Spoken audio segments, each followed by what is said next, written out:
stand, remove your hats, and turn your attention to the center right field for the playing of our national anthem.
Please welcome onto the field your 2018 Trailblazers.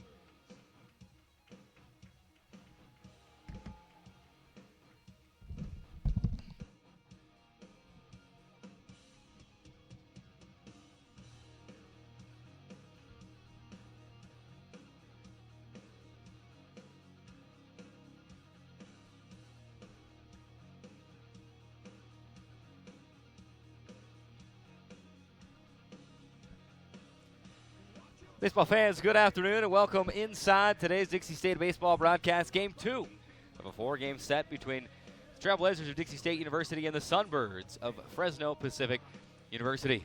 Carrick Sagmiller alongside Drayson Ball. Again, it's game number 2 of this 4-game set. The Trailblazers emerging victorious 13-3 in the opening game of the series. And the Trailblazers and Sunbirds get set to do it again. Bring in Drayson Ball, my broadcast partner. You called the game yesterday. Trailblazers had a great performance. They look to duplicate that today and try to get a win in game number 2. Yeah, they did a great job last night. Was able to get out or ahead early, despite trailing early on in the game. They were able to kind of battle back there and be consistently throughout the game scoring. Scored 2 or 3 runs in just about every inning, save just a few. Really looking forward to see what they can do today in game 2. Of course, today is the doubleheader. 1 game yesterday, a doubleheader today, and the series finale tomorrow afternoon. As we get set to play baseball, just 1 camera on your Dixie State Athletics YouTube stream today, but you get the score bug with the inning, your score, and balls and strikes. We'll keep you up to date on which runners are on base and where they are. Let's play baseball. The leadoff batter for the Sunbirds, designated hitter number 12, Adam Alleman. First pitch officially at 4:06 p.m., and that pitch is down and outside, ball 1.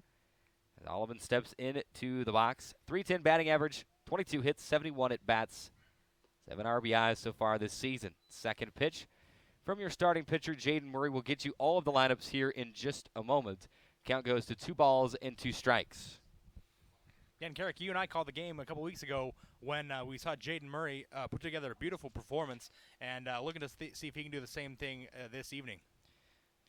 Alleman shows bunt on the 2-0 pitch. Pulls it back, and it slices across the outside corner. 2 balls, 1 strike. Jaden Murray trying to fight his way back on to this count. The 2-1. A little bit low for ball 3. 3 balls and 1 strike. Alleman trying to reach to start this thing. As soon as this at-bat is over, we'll give you the rest of the Fresno Pacific batting lineup. And Drayson, as Alleman fouls that one down the third base side and out of play. Count goes full. Drayson Ball will set up Dixie State's lineup defensively for you here in just a moment. We can't tell you.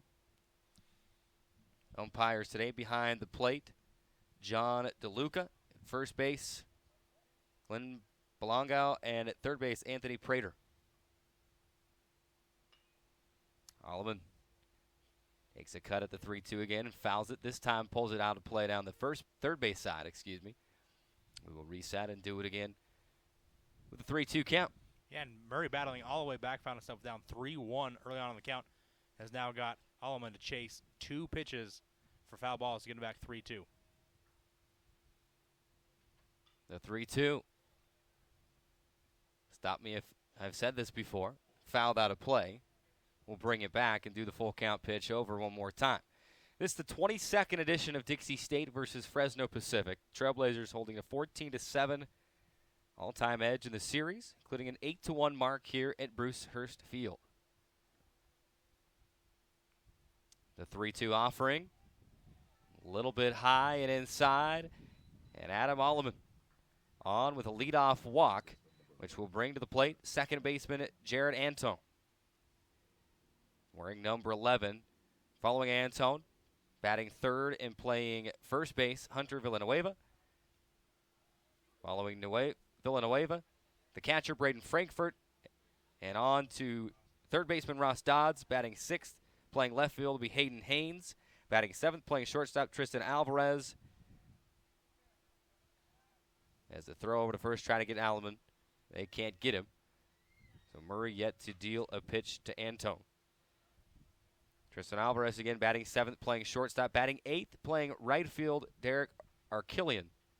And batting ninth, the center fielder, Brian Honley. First pitch to Antone. Across the plate for a called strike, 0-1 the count. Murray going to keep an eye on Alleman here at first base. 5 out of 6 on stolen base attempts. So we'll keep an eye on him at first base. The 0-1. Driven deep fly ball to left field. Cade Urban will settle under it, make the catch. And that'll be your first out of the ball game. 1 out, 1 on for Fresno Pacific here in the top of the first.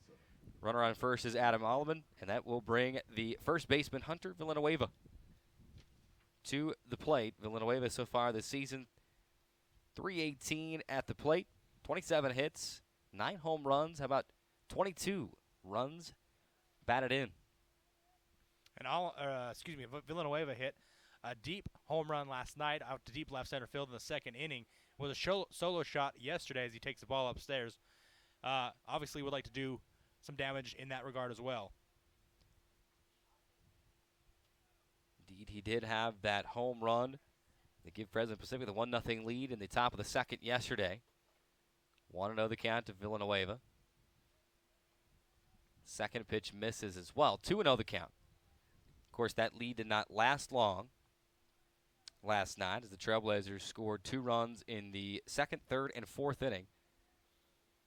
And that propelled the Trailblazers to 13-3 win in the series opener last night. The 2-0. Inside for ball 3. 3 balls, no strikes to Hunter Villanueva. Yeah, and Murray just missing on a few of his pitches so far. We saw that walk to Alleman was just about the same location there. So Murray trying to find the strike zone here early on. The 3-0, a little bit high for ball 4. 2 base runners, both reaching on walks here in the top of the first for Fresno Pacific, and that will prompt Jake Davison, Trailblazer catcher, to come out from behind the plate and have a little discussion with Jaden Murray. Drayson, while we got a minute, why don't you set up the Dixie State defense for us here in the top of the first? Yeah, let's start in the outfield. We mentioned, going from left to right, mentioned Cade Urban out in left field, Jagan Levitt, starting center fielder, and Gabe Taylor over in right. Coming into the infield from left to right, Joe Raymond at third base, Alec Flematakis at shortstop, Tyler Hollow at second base, and Logan Porter at first base. Behind the plate, Jake Davison. And on the hill, as we mentioned today, Jaden Murray, who is a right-handed pitcher, a junior, 6'1" junior from Vernal, Utah. First pitch swung on, single through the left side for Braden Frankfurt. Rounding third is Alaman, and he will come around to score, and making it to third safely is Hunter Villanueva.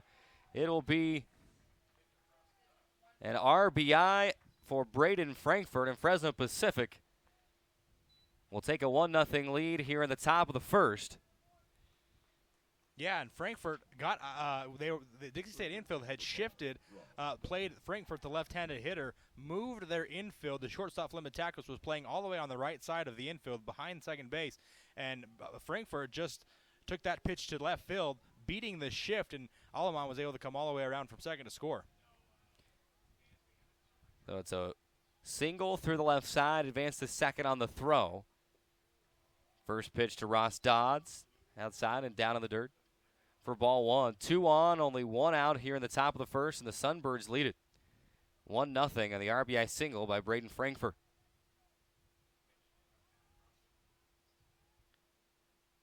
The 1-0. Swung on. Driven deep to left, Urban. Chases it down, makes the catch, but it will bring a run in, a sac fly for Ross Dodds, gives the Sunbirds a 2-0 lead here in the top of the first. Yeah, productive out for Dodds, hit deep to left center field. No chance Urban was going to have to throw out Villanueva at home plate. Was able to prevent Frankfurt from advancing from second, but Dixie State now two outs in the inning with a runner on second base. A little bit more on Murray coming into today's game. A 4.01 ERA, a 3-3 record in 9 appearances. His 9th being today, 42 2/3 innings pitched. First pitch to Hayden Haynes. He'll take a big cut at it. Can't keep up with 0-1 the count. One of the first times today we've seen Murray get a first pitch strike in there. He'll get ahead in the count, 0-1. Haynes will hang in there, take it, called strike on the inside corner, 0-2.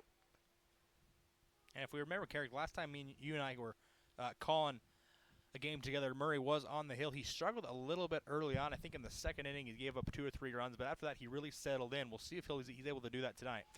And a 3-pitch strikeout for Murray right on cue. Hayden Haynes takes a cut at 2 of them and watches 1 go by, and that will end the top of the first, but not before the Sunbirds do some damage. 2 runs on 1 hit, no errors, 1 runner left on base for FPU. Here in the top of the first, with a half inning gone by, Sunbirds 2, Trailblazers 0. We go to the bottom of the first inning. Due up for Dixie State, Jagan Levitt, Joe Raymond, and Gabe Taylor will give you the rest of the Dixie State lineup and the Fresno Pacific defense right after this 60-second timeout on the Trailblazer Baseball Network.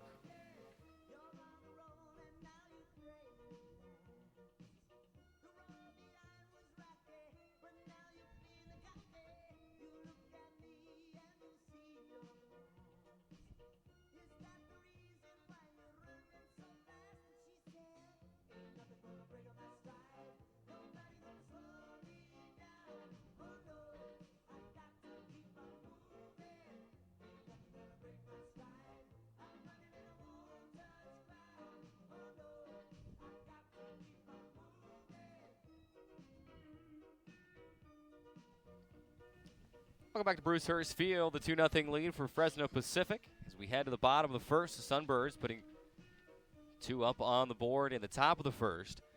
Leading things off for the Trailblazers here in just a moment will be the center fielder Jagan Levitt, followed by the third baseman Joe Raymond.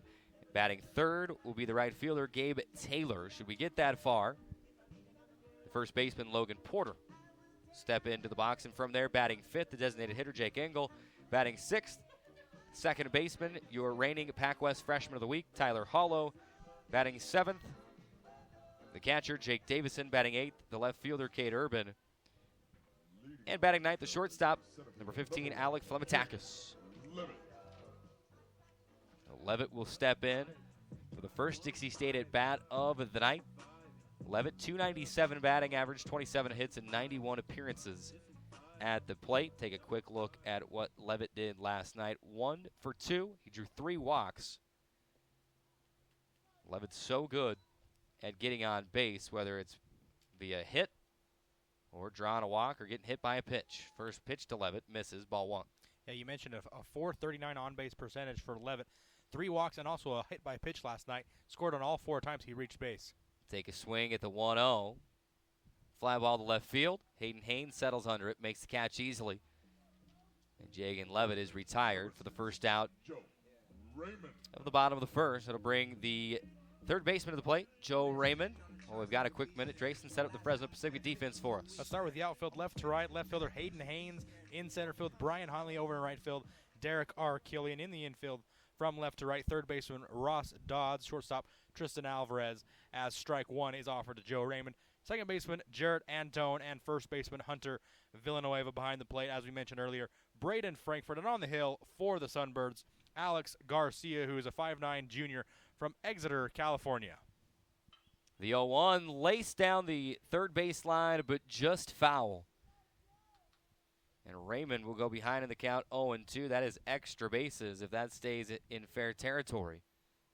Yeah, Raymond just got a little bit out ahead of that pitch.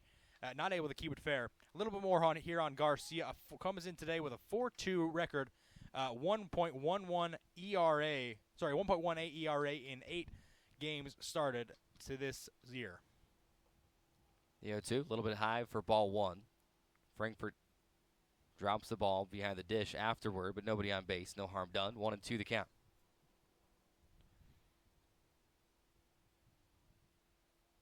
Raymond last night, 2 for 4, 3 RBIs, including a home run, which I'm told it was his first collegiate home run.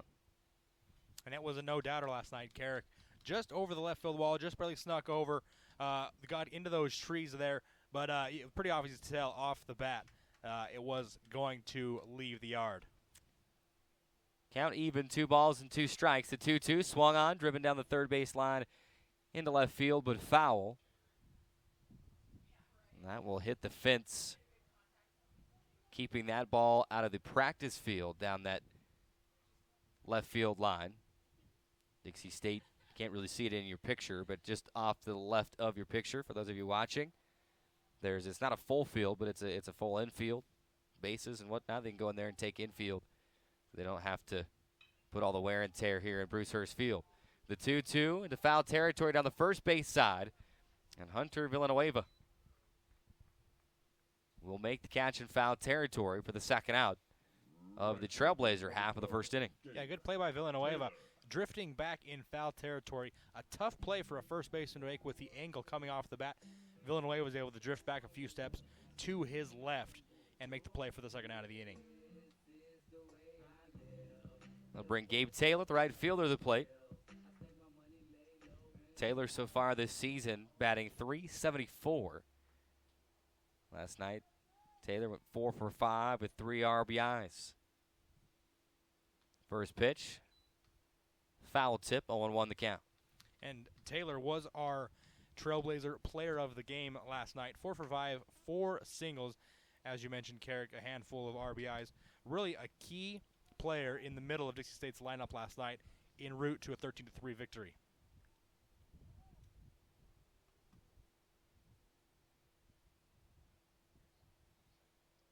Garcia begins the windup for the 0-1. Catches the outside corner, strike 2. 0-2 the count. Dixie State 1 strike away from going down in order here in the bottom of the first, trailing 2-0. And this is the second game of a 4-game set between these two teams.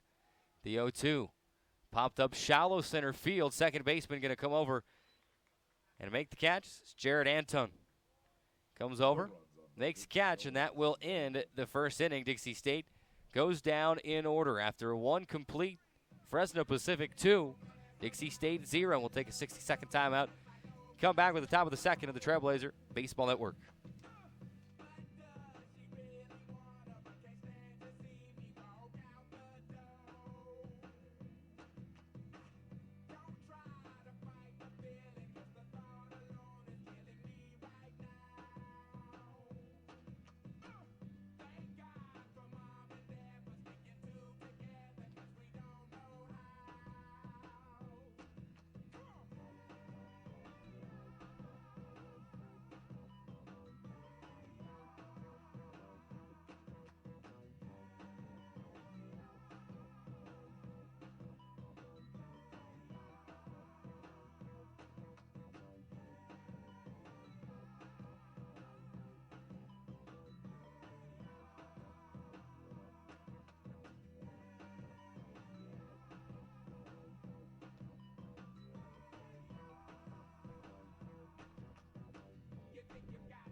It's the 7, 8, 9 batters for Fresno Pacific here in the top of the second. That'll be Tristan Alvarez, the shortstop, followed by Derek Alkilian, the right fielder, and Brian Honley, the center fielder. Should they get to the number 4 batter here in this part of the game, they'll be back to the top of the order. And Adam Alleman. First pitch in Alvarez, called strike, 0-1 the count. Alvarez stepping in to the batter's box for the first time this evening. The 0-1 swung on and missed, 0-2 the count. Let's see if Murray's able to settle in, as we mentioned. Got in a little bit of trouble last time, but we'll see if he's able to settle in here after a little bit of a rough first inning. Alvarez, the 0-2. Line drive, but foul down the first base side. Count remains 0-2. Alvarez yesterday in the series opener, 1 for 4, drew a walk, and had 1 strikeout.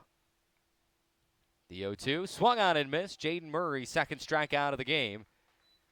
And we have 1 out here in the top of the first. Yeah, a great pitch from Murray. A curveball. Looked like he had Alvarez off speed, off of his front foot, and a curveball that broke down away from Alvarez, not able to catch up with it for the first out of the second inning, excuse me. Derek Arquillian, the right fielder, will step into the box. 2 consecutive strikeouts for Jaden Murray now. First pitch to Arquillian, swung on, line drive up the middle. Murray thought about taking a stab at it, brought the glove down, didn't think he could get it. And Derek Arquillian on with the first pitch, single. Yeah, and really a good piece of hitting from Arquillian. He got all of this one, didn't get cheated in this at-bat. Really a good pitch to swing at. Usually that first pitch of the at-bat. Usually a lot of times pitchers like to throw a strike. So if you swing in that first pitch, good chance you're going to get a ball to hit, as Arquillian did there, and smoked it back up the middle. Ryan Honley, the number 9 batter playing center field, steps into the box. His first at-bat of the game. First pitch swung on again, and it's going to be a bloop single. It'll fall in shallow center field. Back-to-back singles for Arquillian, then Honley. Both of them at about the same spot. Of course, Arquillian's at a lot more velocity on it. But Honley, a bloop single just out of reach of the center fielder, the right fielder, and the second baseman, Tyler Hollow, who are all converging on the area. None of them could get to it. Back-to-back singles, 2 on and 1 out for Fresno Pacific once again here in the top of the second. Yeah, tremendous piece of hitting from Honley. Able to fight off a pitch in on his hands, just about hit his hands there, and able to fight it off, like I mentioned, to drop it in just behind the second baseman, Tyler Hollow. Back to the top of the order, Adam Alleman. Alleman drew a leadoff walk, and then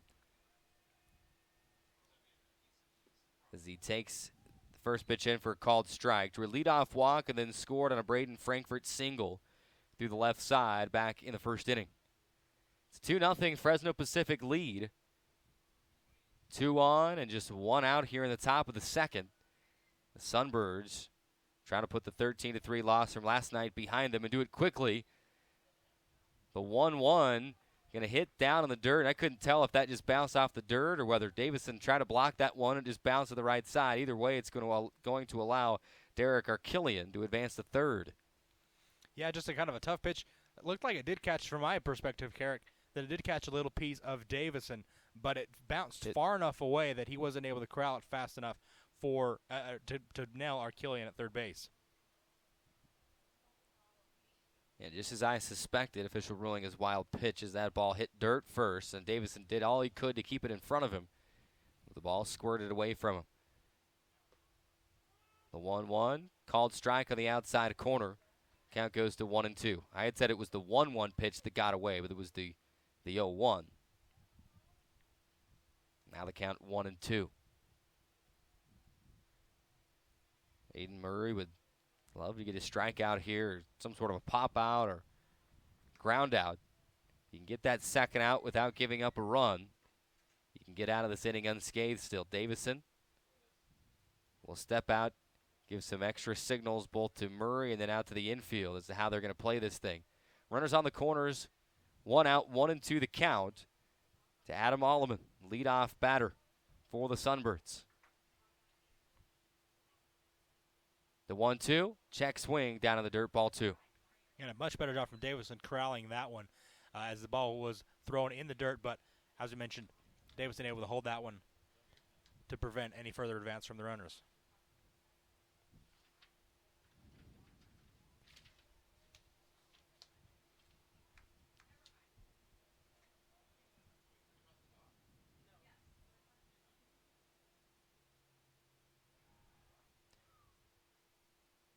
It'll be for the 2-2 offering. They'll throw back over to first. Try to keep Brian Honley in check. And keep an eye on the middle infielders. They are playing for a ground ball up the middle with the idea of turning to Raymond there at third, playing at about medium distance. He could come home potentially if a ball hits sharply to him. The 2-2 fouled into the backstop. Of course, Dixie State this season, farewell tour through the Pac-West Conference, wrapping up its 10-year run in the Pac-West before moving to the Rocky Mountain Athletic Conference ahead of the 2019 baseball season. And oh, what a run it has been for Dixie State and their time in the Pac-West. The 2-2, foul down the first base side and out of play. Dixie State won Pac-West titles in 2009, 2011, 2014, and 2015. Through their now 10 years in the league, 215, 105, and 1. Nearly a 700 winning percentage.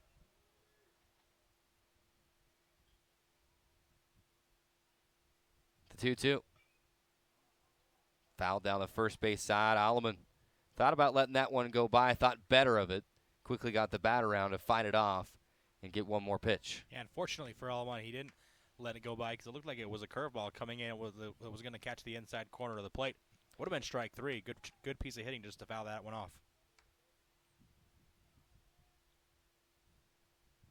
Again, runners on the corners. On third, Derek Archillian, and on first is Brian Honley. Runners are going to go. Now they've got him caught in a rundown.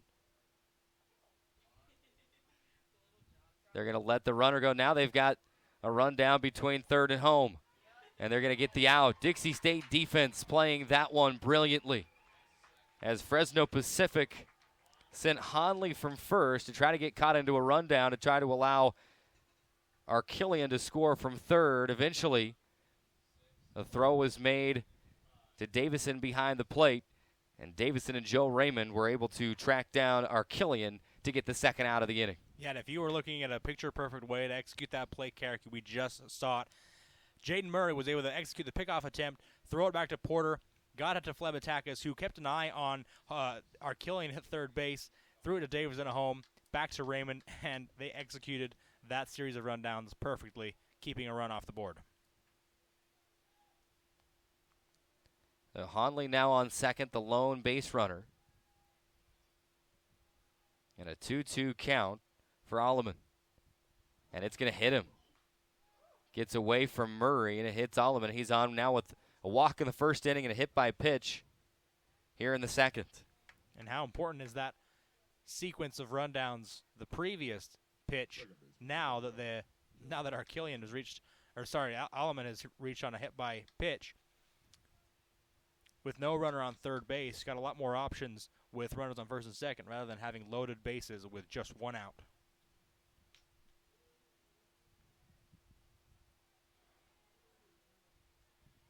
That will bring up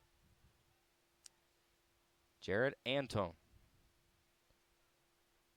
First pitch to Antone. Down low for ball one. 1-0 the count. Antone flew out to left field in the first inning. The official ruling on the Derek Archillian putout. 1-6-3-2-5, caught stealing. The 1-0 driven into center field. It will fall in front of Levitt. Scoops it up. Throw to home is not going to be in time. Cut off by Logan Porter on the mound. And it's a 3-0 Fresno Pacific lead here in the top of the second. Yeah, I thought Levitt might have had a play on this ball hit to center field, but it kept slicing away from him off the left-handed bat of Antone. Wasn't able to get to it, and his throw was not in time to nail the runner from second base. A 2-out RBI single for Antone. will score Honley from second. And it's a 3-0 Fresno Pacific lead. Dixie State pitching coach going to make his way out onto the mound, Matt Wilson, in his first season with the team. Going to have a chat with Jaden Murray. While he's doing that, I'll remind you that, again, this is just the second of the 4-game set between Fresno Pacific. And that will wrap up the long homestand for Dixie State. The next home games for the Trailblazers will be a 4-game series against California Baptist beginning on May 8th. Into the box for Fresno Pacific is Hunter Villanueva, first baseman. And we got some action down in the Trailblazer bullpen. It's number 27, Chandler Greenfield. He's currently warming up down on the first base side of the Trailblazer bullpen. First pitch into Villanueva. Called strike, 0-1 the count. Dixie State trying to get out of this one. Trying to give up just the 1 run. Runners on first and second, 2 outs. Hunter Villanueva at the plate. The 0-1 swung on and missed. And not the person you want to see at the plate if you are Jaden Murray. We talked about it earlier, Carrick. Hunter Villanueva had that home run yesterday. How about this? A .729 slugging percentage for the senior first baseman. Villanueva reached on a walk in the first inning and then scored on a Ross Dodds sac fly. The 0-2 is in there. Check swing. They'll appeal down to first. The answer is yes. Villanueva went around for Murray's 3rd strikeout of the game. But again, some damage done. A run scored on 3 hits, no errors, 2 runners left on base. Fresno Pacific will take a 3-0 lead as we go to the bottom half of the second. Due up for Dixie State, Logan Porter, Jake Engel, and Tyler Hollow. You're listening and watching Dixie State Baseball and the Trailblazer Baseball Network. We'll be right back.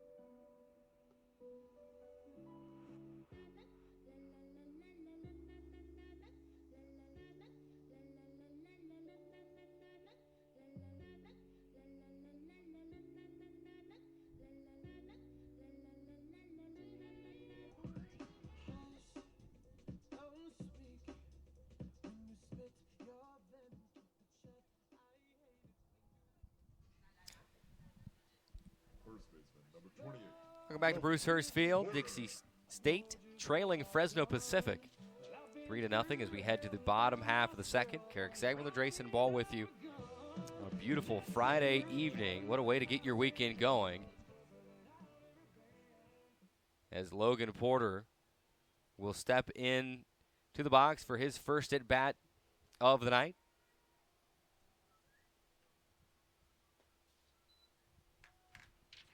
First pitch misses for ball 1.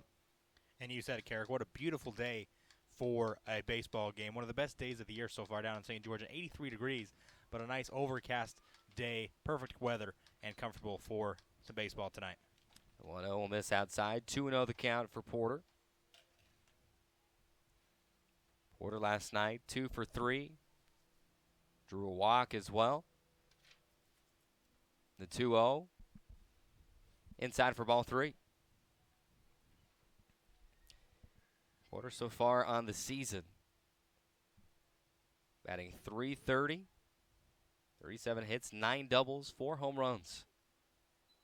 The 3-0 just catches the outside part of the plate, called strike, 3-1 the count. Porter was ready to toss the bat aside and make his way down the baseline to first, but he'll have to hang in there at least for one more pitch. 3-1 does miss, and Logan Porter has reached on a walk. for the 30th time this season. Had the number right in front of me and then couldn't find it all of a sudden. Hey, sometimes on your stat sheet you get a lot of numbers right there in front of you. Hard to decipher from these stat sheets sometimes. But a good at-bat from Porter, not trying to do too much, making Garcia throw to him, able to draw the leadoff walk. Bring Jake Engel to the plate, designated hitter. First pitch into Engel, called strike. 0-1 the count.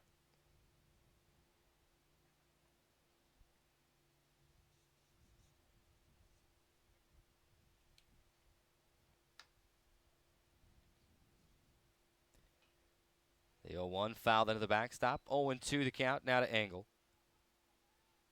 So far this season, batting 308.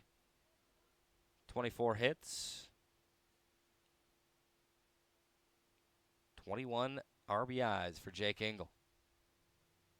Trailblazers want to get something going here, trailing 3-0. Check swing. This makes contact on the 0-2. And he'll live to face at least one more pitch. Kind of an excuse me swing, fortunately enough for Engel, because I do think he went around. He would have offered the pitch had he not fouled it off. Fortunately for him, was able to foul it off into the backstop to keep himself alive.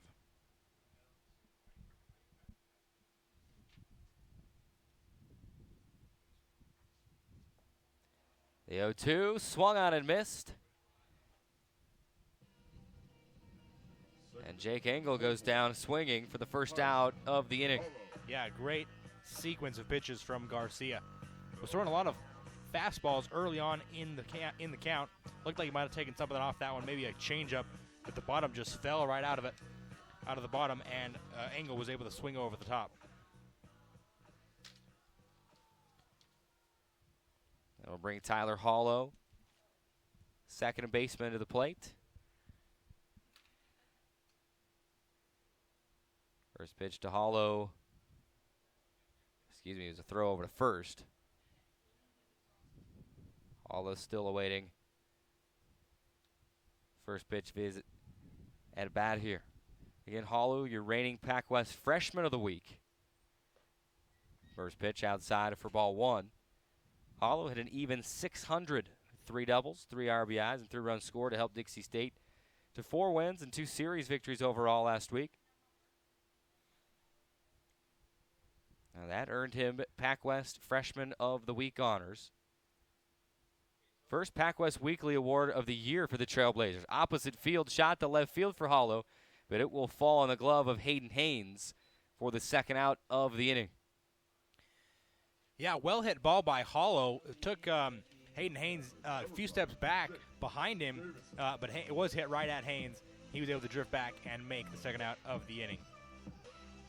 And we'll bring up Jake Davison, the catcher. And now it is up to Davison to ensure that Logan Porter's leadoff walk will not be wasted. Davison so far this season hitting .292, 35 hits, 21 RBIs. First pitch misses outside of ball one. And going back to Hollow in his Freshman of the Week honors, you can see here on the stat sheet, Carrick tied for second for batting average in the Dixie State lineup, trailing only Gabe Taylor, who increased his average about 35 points yesterday with those 4 singles like we mentioned. So a great couple of weeks so far for Tyler Hollow. The 1-0 ground ball over to second. Gobbled up by Antone, throw to first in time, and that will do it for the second inning. After 2 complete, Fresno Pacific 3, Dixie State nothing. We'll step away, take a 60-second timeout, come right back on the Trailblazer Baseball Network. Excuse me.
catcher, number 7, Braden Frankfurt.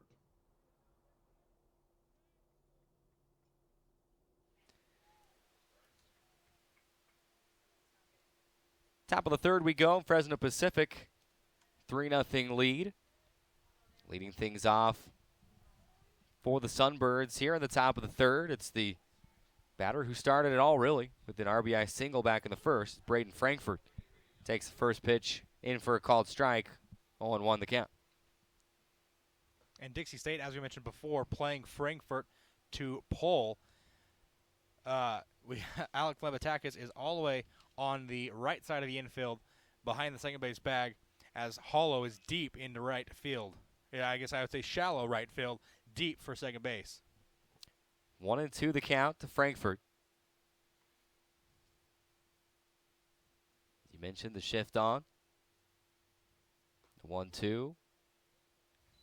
It was supposed to be an intended breaking ball there, but ball did not break like Murray wanted it to. Got stuck in the opposite batter's box. 2-2 the count. The 2-2. Down on the dirt. It's going to get past Davison. Count goes full. 3 balls and 2 strikes.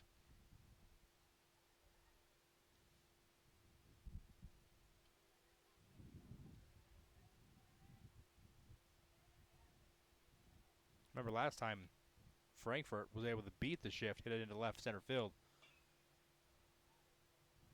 Obviously Dixie likes their alignment as it is, hoping that he'll oblige and hit into the shift this time. Count remains full. 3 balls, 2 strikes. The 3-2 line drive into shallow right center field. Frankfurt gets the laugh on the shift again, able to drop a single in, and the leadoff batter is aboard for Fresno Pacific in the top of the third. Yeah, shift or no shift, this one would have been a base hit regardless. A line drive from Frankfurt into shallow right center field, and he is on first base with the leadoff single. Ross Dodds, third baseman, steps in now. Dodds a fly out to left field, a sac fly. Back in the first. First pitch to Dodds, a ball, 1-0 the count.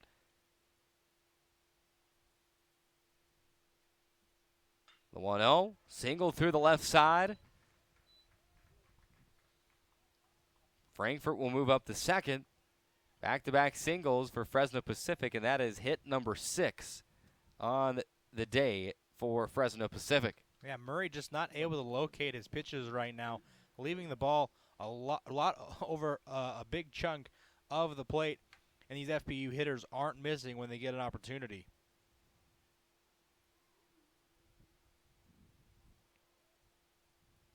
Hayden Haynes, left fielder, will step in. Made a couple of putouts defensively. Struck out swinging to end the first inning. And he'll step in for his second at-bat of this ballgame. Murray will step off. Looks back at Frankfurt on second. They'll get set to do it all over again. Only one other game going on today in the Pac-West Conference. Biola is at California Baptist in Riverside. And a full slate of games tomorrow. First pitch to Haynes. Fouled out of play down the first base side. 0-1 the count. And you see that on your screen there, the defensive alignment for the Trailblazers. First and third base are in there on the grass. Obviously the middle infielders playing up the middle for the double play. Trailblazers expecting a bunt here off the bat of Haynes.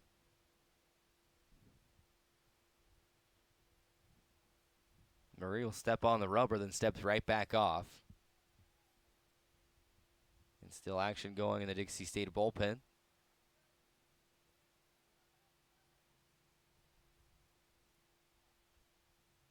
The 0-1.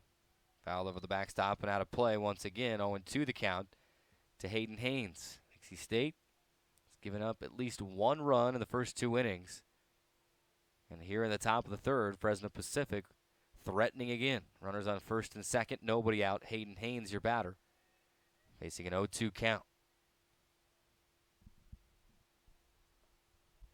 The 0-2, a little bit high. Good movement on that pitch, but just up and out of the zone, 1-2 the count. And if you're Murray, you're focusing on just getting one out. You want to get either the batter, you want to get a ground ball, you want to try to just get the first out of the inning and go from there. 1-2, swung on and missed, and for the second time today, Hayden Haynes will go down swinging. First out of the inning.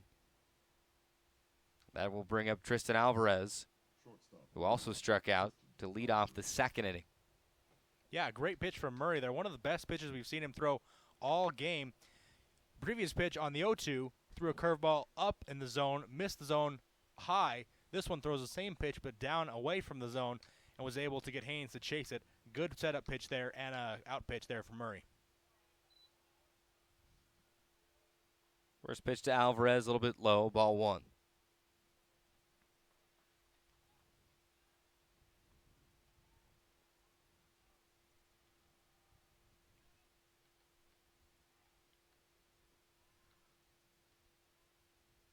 The 1-0, ground ball, third base side foul, 0-2 the count. Excuse me, 1-1 the count. Alvarez, 5'8" junior from Madera, California. Step back into the box. Of course, Alvarez, 2 seasons already in the books at Fresno Pacific. Last year as a sophomore, started 43 games for FPU. Hit .239 with 8 doubles and 16 RBIs.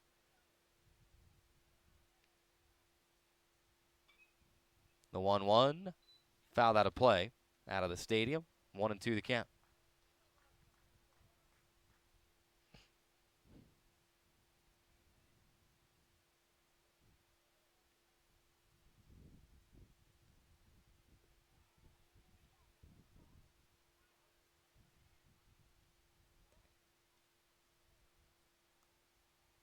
Murray from the stretch will settle for the 1-2. On its way, fouled into the backstop as Alvarez just got a piece of that one. And we'll see how Murray handles the 1-2 here on Alvarez. Came with a fastball there, elevated it a little bit. Love to see him throw something off speed, out and away, and see if he can get Alvarez chased. The 1-2 just missed. That looked pretty close. Count goes even, 2 balls, 2 strikes. And it was a curveball, but Alvarez able to lay off. A really good pitch from Murray. Tough pitch to lay off if you're Alvarez, but was just a little bit down in the zone.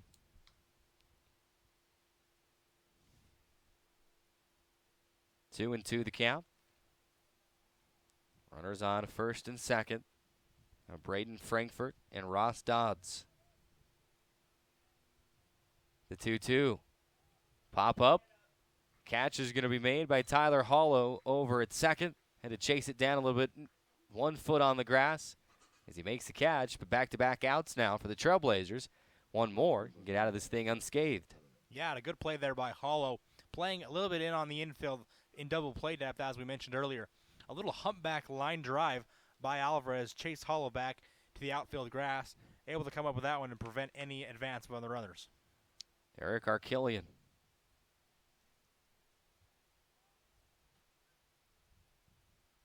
Steps into the box. Swings at the first pitch. Out of play. Joe Raymond giving chase. But it will sail into the Fresno Pacific bullpen. Out of play. 0-1 the count. Looking ahead for Fresno Pacific. Talk about a tough stretch. Come here.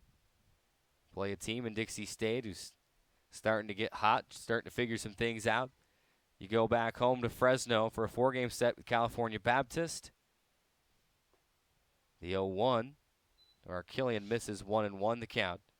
After the series with California Baptist, you've got 4-game set, back-to-back doubleheaders at Concordia, followed by 4-game set at Point Loma. So a tough stretch for Fresno Pacific ahead after this 4-game set with Dixie State. The 1-1 pitch, a called strike. 1-2 the count. Jaden Murray trying to get the Trailblazers out of an inning without giving up a run for the first time today. The 1-2. Misses inside, ball 2. And that's a pitch Murray's had success on a few times throughout the game. Throws a little curveball down and inside to Archelian here.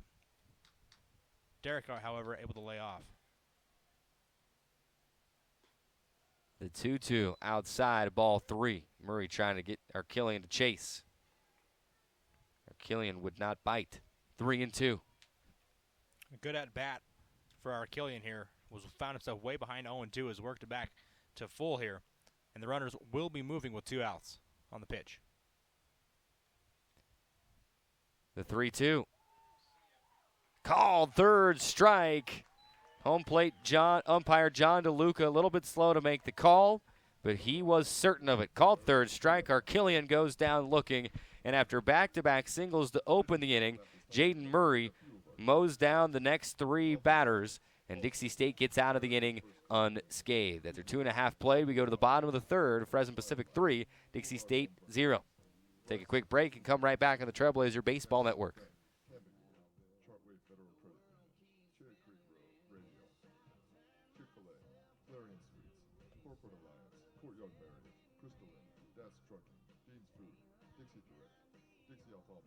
Specialist and Dr. Jason Ahi and Dixie State Campus Dining.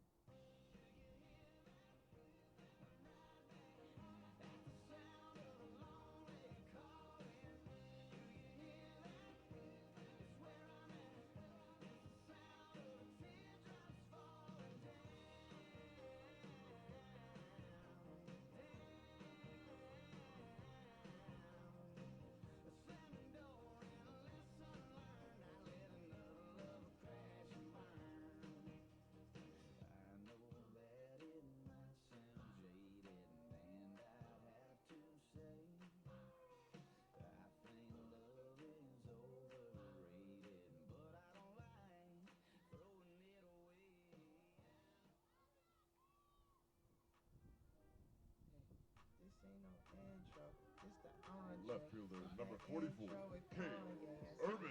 Bottom of the third we go. Leading things out for the Trailblazers is Cade Urban. Dixie State still hasn't gotten through the entire lineup yet. It's the 8, 9, and 1 batter. So Cade Urban, Alec Flimatakis, and then back to the top of the order, and Jagan Levitt. Urban, first pitch, called strike on the outside corner. And Carrick, I'm going to go ahead and get this out of the way early, just so we all know. Garcia has not allowed a hit so far in the game. Just to make sure we're aware, Garcia has not allowed a hit. The 0-1. Up too high, 1-1 the count. Is that kind of a reverse curse of the commentator that you're trying to toss out at Garcia there? Normally, if it had been a Dixie State pitcher, we probably wouldn't have mentioned that on the air. The 1-1. Ground ball over to Antone at second. And he fires over to first, gets the out easily. One gone here in the bottom of the third. And hey, my job, Carrick, is just to pass along information. That's all I'm doing simply right here. Just passing along a little bit of information that Garcia has not allowed a hit through 2 1/3 innings. And he still has it. Flimatakis, shortstop, will step in for Dixie State. His first at bat of the day.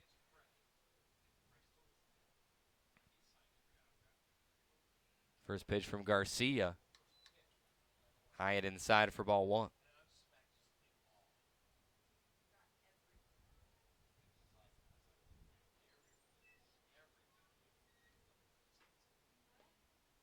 The 1-0 inside for ball 2.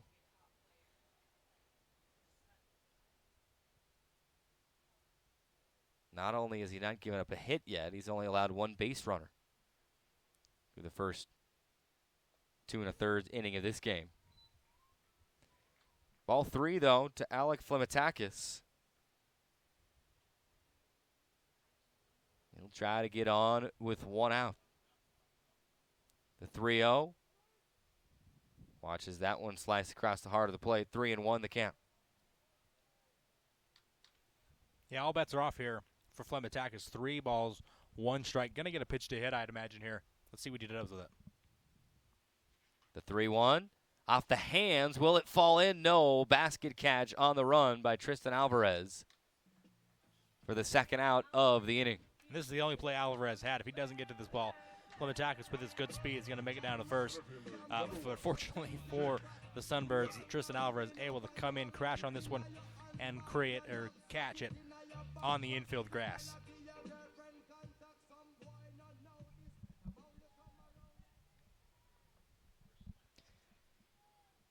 Top of the order to Jagan Levitt. Watches the first pitch come in at the eyes, ball 1.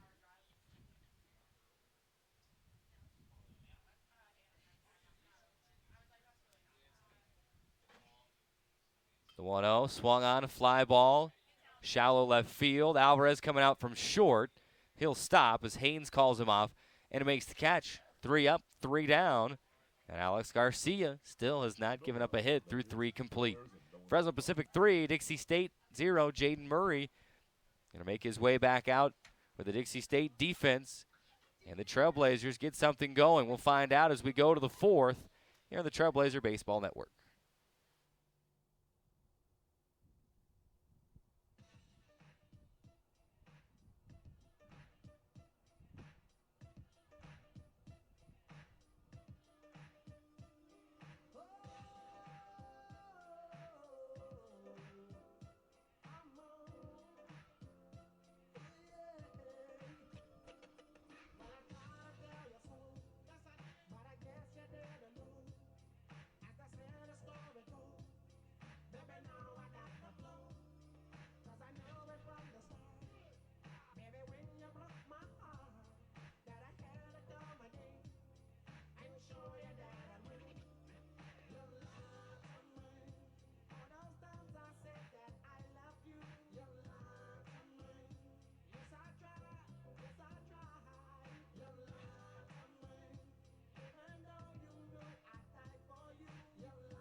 Center fielder number 4, Brian Honley.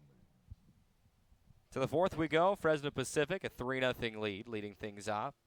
The number 9 batter, the center fielder, Brian Honley. Honley singled back in the 2nd.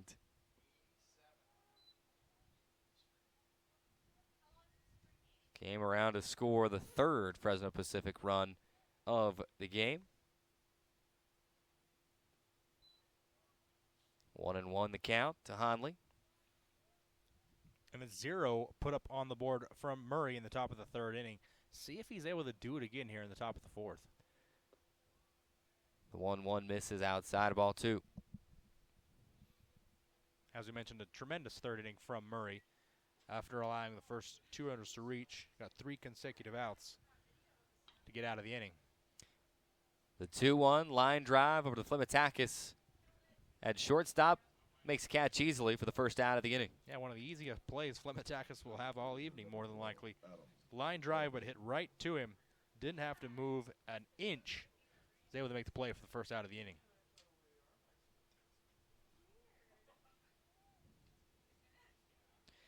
Top of the order we go, Adam Alleman. Will step into the box. Alleman, a walk in the 1st inning, hit by pitch in the 2nd inning. And it's 1-0 now to Alleman here in the 4th inning. And Carrick, you'll have to correct me if I'm wrong. That's the first leadoff hitter since the 2nd inning to be retired from Murray. 1-1 the count to Alleman.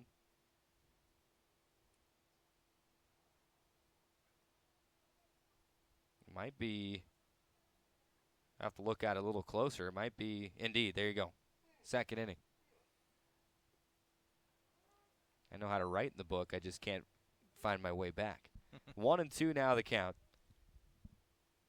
to Alleman. That was Tristan Alvarez that struck out to lead off the 2nd for Fresno Pacific. The 1-2, a little bit outside, and Alleman stays alive. 2-2 the count. Dixie State is yet to retire Fresno Pacific side in order. No better time than the present, as they say, Carrick.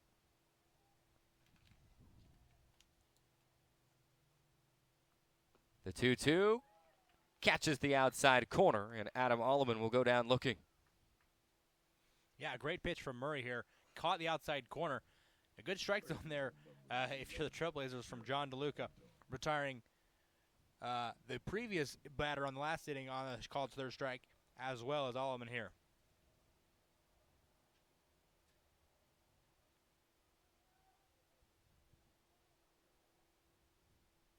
Garrett Antone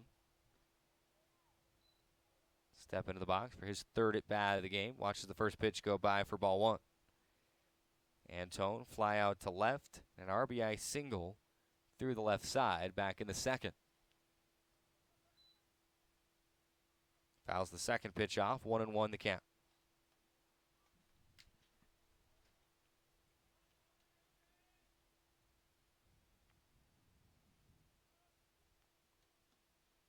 The 1-1.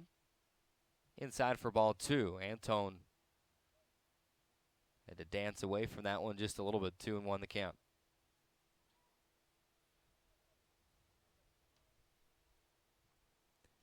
The 2-1. Ground ball over to second. Hollow gobbles it up. Fire over to Porter at first. And the first 3 up, 3 down inning for the Trailblazers defensively. Will that carry over to some momentum offensively for Dixie State? We'll find out. Dixie State trailing 3-0. We go to the bottom of the fourth. Here at Bruce Hurst Field, the 60-second timeout. Right back to the Trailblazer Baseball Network.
Third baseman, number 6, Joe Raymond. Joe Raymond to lead off bottom of the fourth for Dixie State, trying to get something going offensively.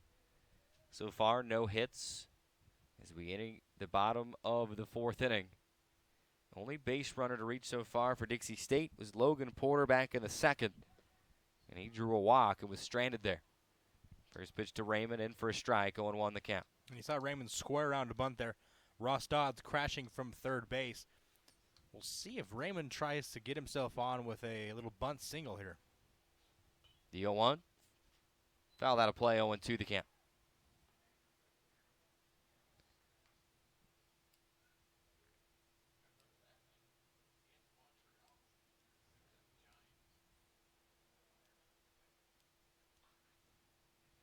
Raymond back in the box.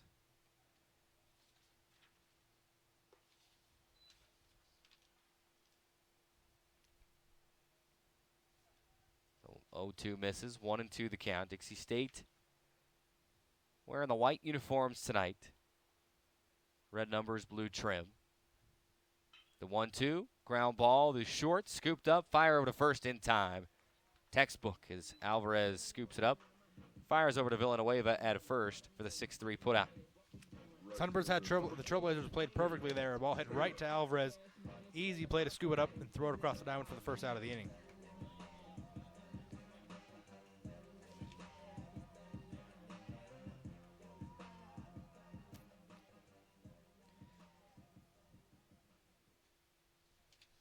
We'll bring up Gabe Taylor, the right fielder. Taylor popped up to second base in his first at bat back in the first inning.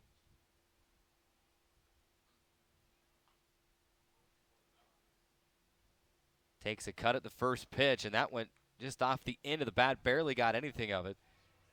Surprised Alex Garcia a little bit, but Garcia scoops it up at the mound and fires over to first for the out. Yeah, caught Taylor a little bit out in front on an off-speed pitch from Garcia. Taylor had just barely able to get the bat on it and just nub it kind of out there in front of the mound for the easy second out of the inning. That'll bring up Logan Porter, the lone Trailblazer, to find the bases tonight. He'll try to do it again with 2 outs here in the bottom of the 4th. First pitch to Porter, in for a strike. 1-1 the count, just over 1 hour of game time. It's 5:10 here in St. George, Utah, the Mountain Time Zone. The 0-1 line drive to short. Tristan Alvarez makes the catch, and Dixie State goes down in order once again after 4 complete. Fresno Pacific 3, Dixie State 0.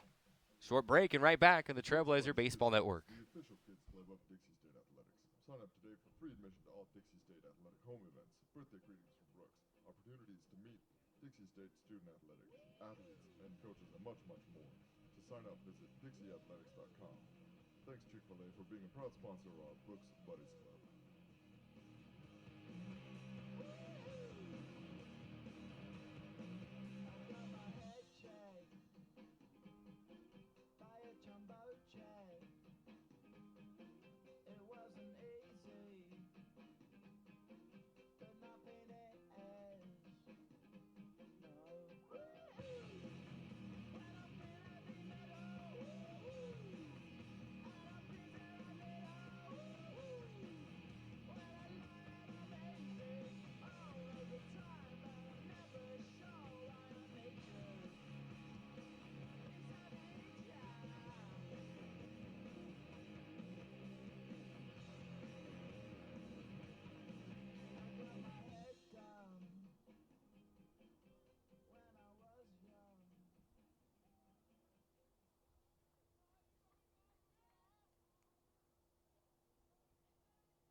Welcome back to Bruce Hurst Field. Into the 5th inning, Fresno Pacific a 3-0 lead with 3 runs on 6 hits. Dixie State still in search of its first hit of the night. Jaden Murray, still your Dixie State pitcher. His first offering to Hunter Villanueva misses inside for ball 1. And kind of what we talked about, Carrick, to begin the broadcast with Murray, as we mentioned, got in a little bit of trouble early on in the first couple of innings, but recently has been able to settle down in the 3rd and the 4th. See if he can continue it into the 5th inning. 1-1 to Villanueva. Line drive to left, and this one is out of here. No doubter over the trees in left center field. And Villanueva has hit his 2nd home run in as many games against the Trailblazers. And it is 4-0 Fresno Pacific, as that one shot off the bat. And Cade Urban in left field knew it, took a couple of steps, stopped his slow jog, and watched that one sail over the tree line in left center field. Yeah, almost a carbon copy of the home run he hit last night, nearly the same location as well. A no-doubt shot for Hunter Villanueva, and he's got now 2 home runs so far in the first 2 games of the series.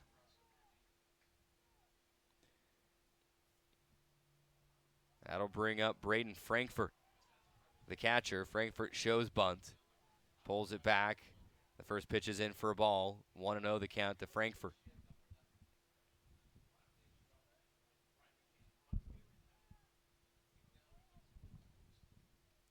The 1-0. Fly ball down the third base side, and it will get foul. If that one would have straightened out, it might have just snuck out of here as well. Yeah. It goes foul, though, so just a long, loud fly ball. Foul ball, excuse me. 1-1 the count. See if Murray can recover from that home run to lead off the inning and settle back in here.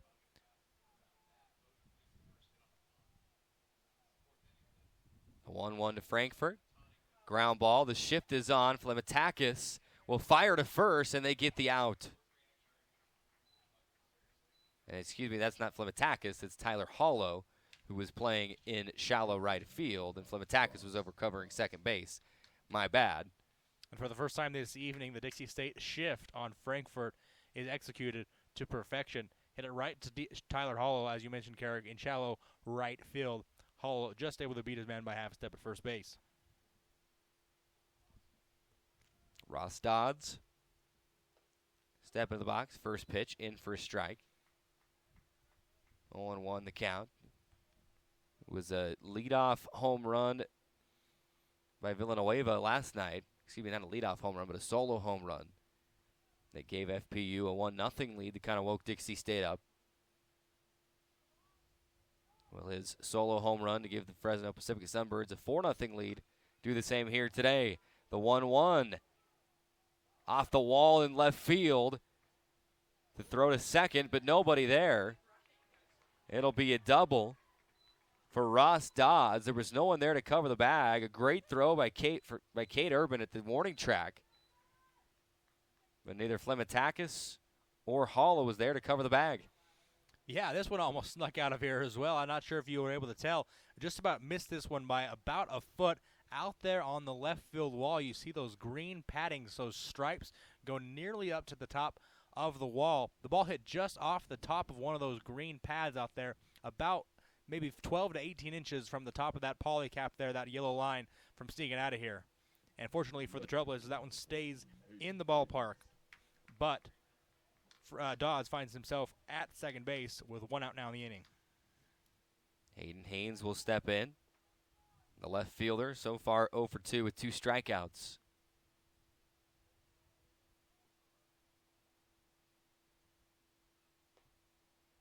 First pitch to Haynes, check swing. Did he go? He did not. 1-0 the count.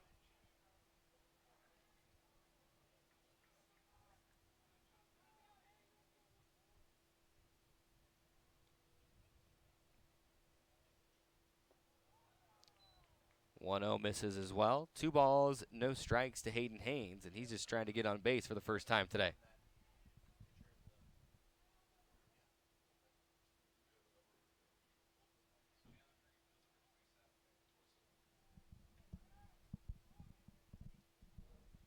Murray will set from the stretch for the 2-0. On its way, and it misses down low for ball 3. So Murray had a little trouble finding the strike zone. He's got 2 strikeouts against Haynes so far tonight. But in danger of putting him on in 4 pitches if he can't find the strike zone here.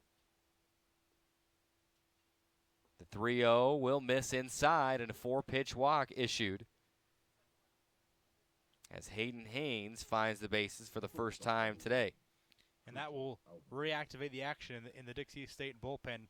Chandler Greenfield gets back up, warming up down there if Murray is unable to get out of this inning. And I think is done already. Head coach Chris Fatenhauer making his way out of the dugout. And the change is going to be made. Pitching change will bring in Chandler Greenfield. We're going to take a short break. When we come back, we'll tell you a little bit about Greenfield, his numbers on the season. Dixie State trailing 4-0, pitching change in the top of the fifth. 1 out in the top of the 5th. 60-second timeout and back on the Trailblazer Baseball Network.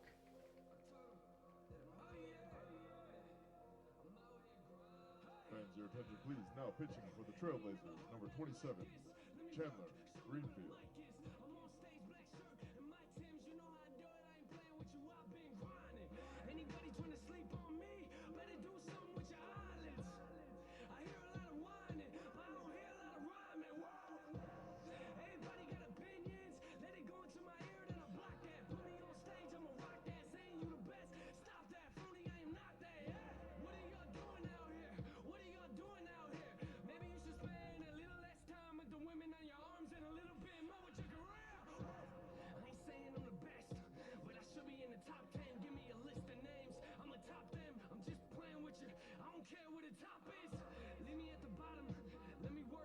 Welcome back to Bruce Hurst Field. Pitching change for Dixie State.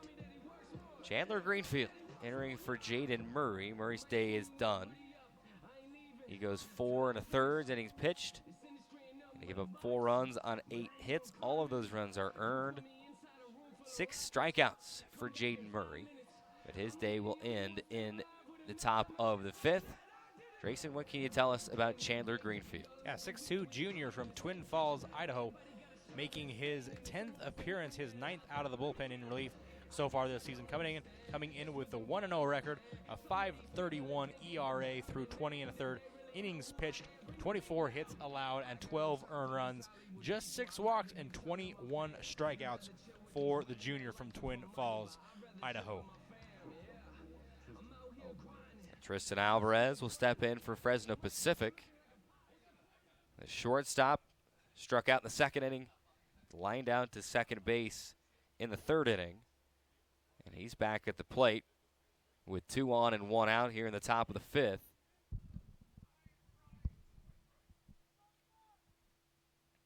An opportunity for the Sunbirds to continue to add to this 4-0 lead. The 1-0 and the first offering from Chandler Greenfield catches the outside corner for strike 1.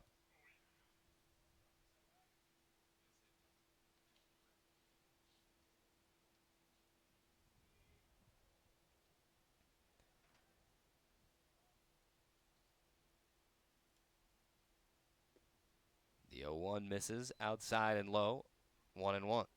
And if Alvarez wants to, he's got the entire right side of the infield to play with. You see there just at the top of your screen, Hollow is keeping the runner close at second base. Porter on the first base is pretty close to the line, so Alvarez has the entire right side of the infield if he goes that direction. The 1-1. Swing and a miss from Alvarez. He went fishing for that one and missed it outside. 1-2 the count. That one was well into the batter's box opposite Alvarez. Chased it, couldn't get it. The 1-2 just misses. Count goes even at 2-2. Yeah, Greenfield trying to get Alvarez to chase on a curveball or maybe a breaking pitch low and out of the zone. Alvarez able to hold up, though.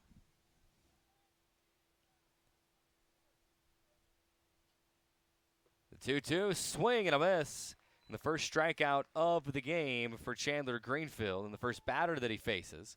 Now 2 outs with 2 on in the top of the 5th for the Sunbirds, and Derek Arkillian coming to the plate. Yeah, and the same pitch he threw on the 1-2 pitch, but this time able to get Alvarez to chase on a ball down and out of the zone. More than likely would have been a ball. Good pitch there from Greenfield to get the 2nd out of the inning.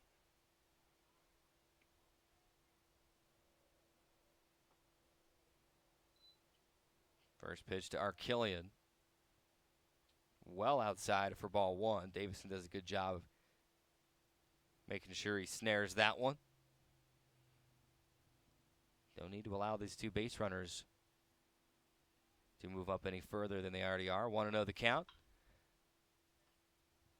1 hopper to second base. Fire over to first in time for Tyler Hollow.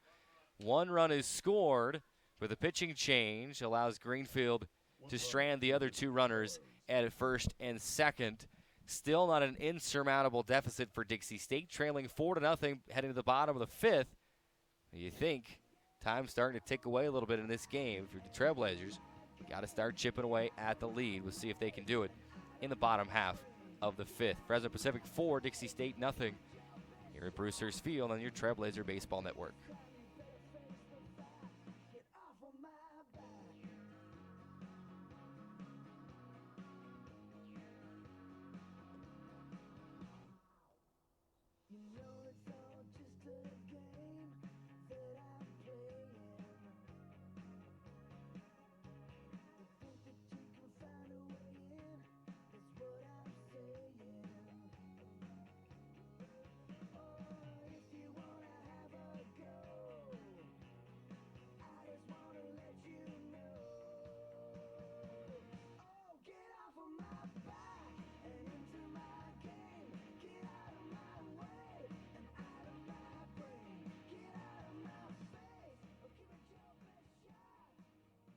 Designated hitter number 34, Jake Engel.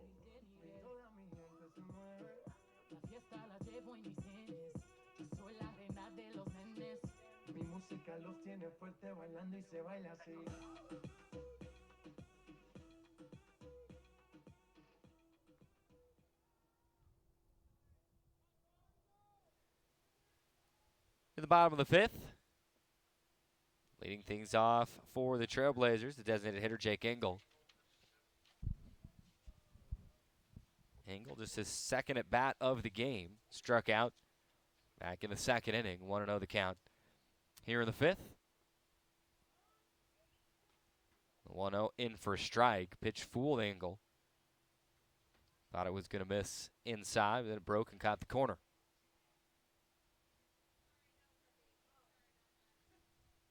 1-1 the count.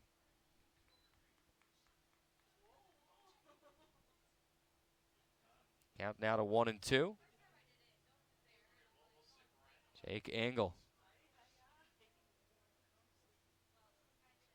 trying to get aboard, try to get something going for Dixie State. The 1-2, fouled down the third base line, out of play.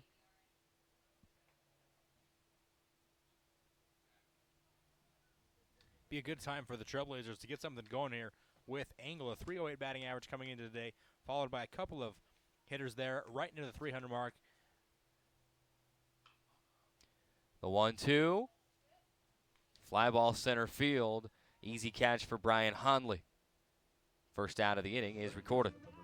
Yeah, well, solid hit ball. A few solid hit balls so far today, but just hit right at people. This one hit right at the center fielder, Brian Honley, and the slump for Dixie State continues so far in this game. Bring up Tyler Hollow. Hollow flew out to left field. And his first at bat, and only at bat so far, of the night.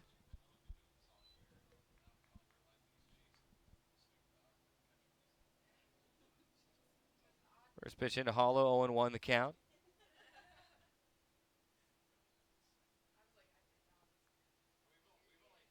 The 0-1, just got the end of the bat on it. Fouls it third base side, out of play, 0-2.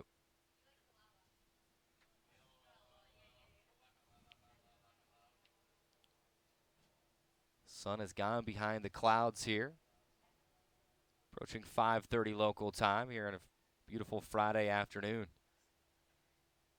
The 0-2 fouled third base line again. For your information, Dixie State 5-4 overall when playing on Friday this season. 4-2 when playing a Pac West contest on Friday. There's a stat for everything nowadays, isn't there, Carrick? Indeed there is. Shout out to the baseball SID, Steve Johnson. Ground ball. First base, scooped up by Villanueva. He'll take a couple steps over, step on the bag. Catcher number 5, Jake Davison. For the second out of the inning. Yeah, as I mentioned before, Carrick, Dixie State putting the ball in play, but just hitting it right at the Sunbird defenders. That particular play hit right to Villanueva, is able to step on the bag for an easy second out of the inning.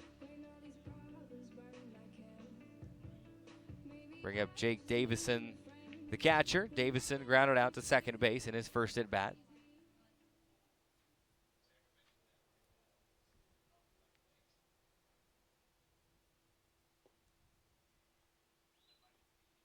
Two outs here in the bottom of the second. Dixie State still trailing 4-0.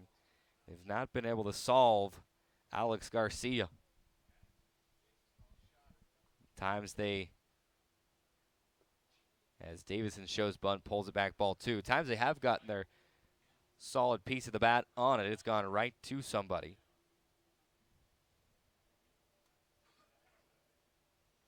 Yeah, Garcia doing really well so far this evening, able to locate his pitches, and not only that, relying on his defense behind him, which has been stellar. The 2-0.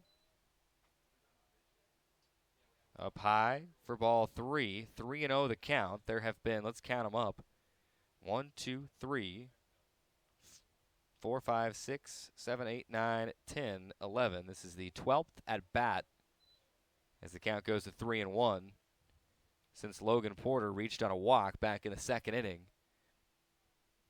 Garcia trying to record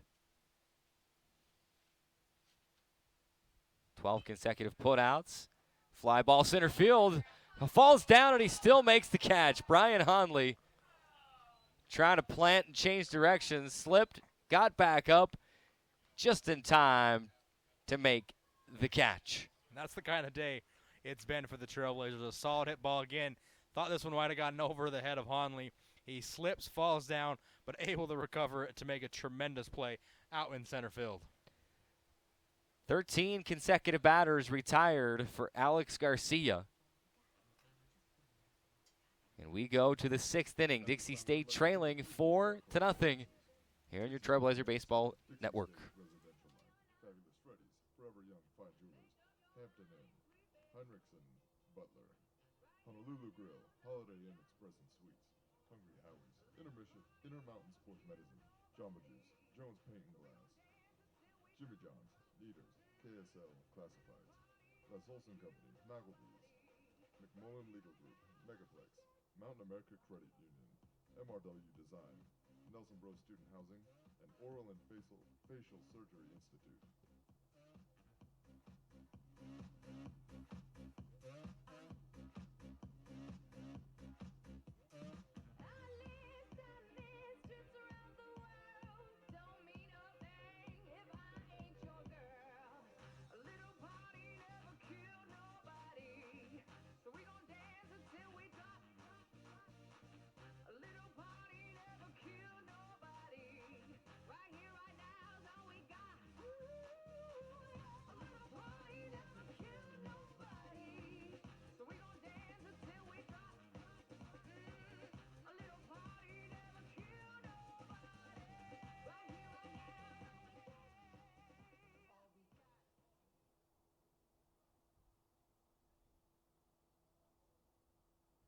Center fielder, number 4, Brian Honley. Leading off the 6th inning for the Sunbirds, none other than Brian Honley, right after he made that great play in center field. He'll lead things off for Fresno Pacific in the top of the 6th. Greenfield still your pitcher. Honley tries to bunt down the third base line, but it just gets foul. 0-1 the count. Let's go back to that play that ended the 5th inning, Carrick. Tough to see on just this one camera angle, but Honley kind of broke in initially, realized the ball was going to get over his head as he turned to plant. His left foot gave out, but was able to recover, reach up over his right shoulder with his left-handed glove, and bring that ball in to make a tremendous play. The play of the game so far. The 0-1 misses for ball 1. 1-1 the count. Honley making his 3rd appearance at the plate. Singled in the 2nd inning. Lined out to shortstop in the 4th.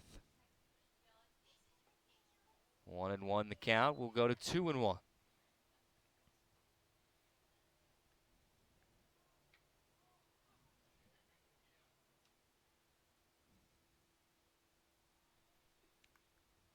The 2-1, driven high and far, third base side, it goes foul. That thing got out in a hurry, but it just went foul on that foul pole down the left field line. And Carrick, I thought there was no way this ball was going foul. That ball was sliced. Looked like it had plenty of distance, which it did have enough distance to get out of the yard. But fortunately for the Trailblazers, just takes a left turn and ends up going to the left side of that foul pole. 2-2 the count. Would have been Honley's first home run of the season. 2-2, and now he's going to go down looking. That's the way it goes sometimes. You go inches away from your first home run of the season. You take the next pitch. You go down looking. First out of the inning recorded by Chandler Greenfield. Hey, good start for the Trailblazers, though, in the top of the 6th inning. Fortunate that ball didn't sneak out of the yard, and Honley is retired for the first out of the inning. Sometimes it's the little things that can help flip the switch. You go from almost giving up a home run to getting the strikeout on the next pitch. It'll bring up Adam Alleman, designated hitter, your leadoff batter. Takes the first pitch inside corner, strike 1. Yeah, and if you're the Trailblazers, you're not out of this game by any means. You scored 13 runs last night against this same team. There's no reason that you can't put up 4 or 5 runs going forward with plenty of time left in the game. The 0-1 just misses outside. Count goes even 1-1.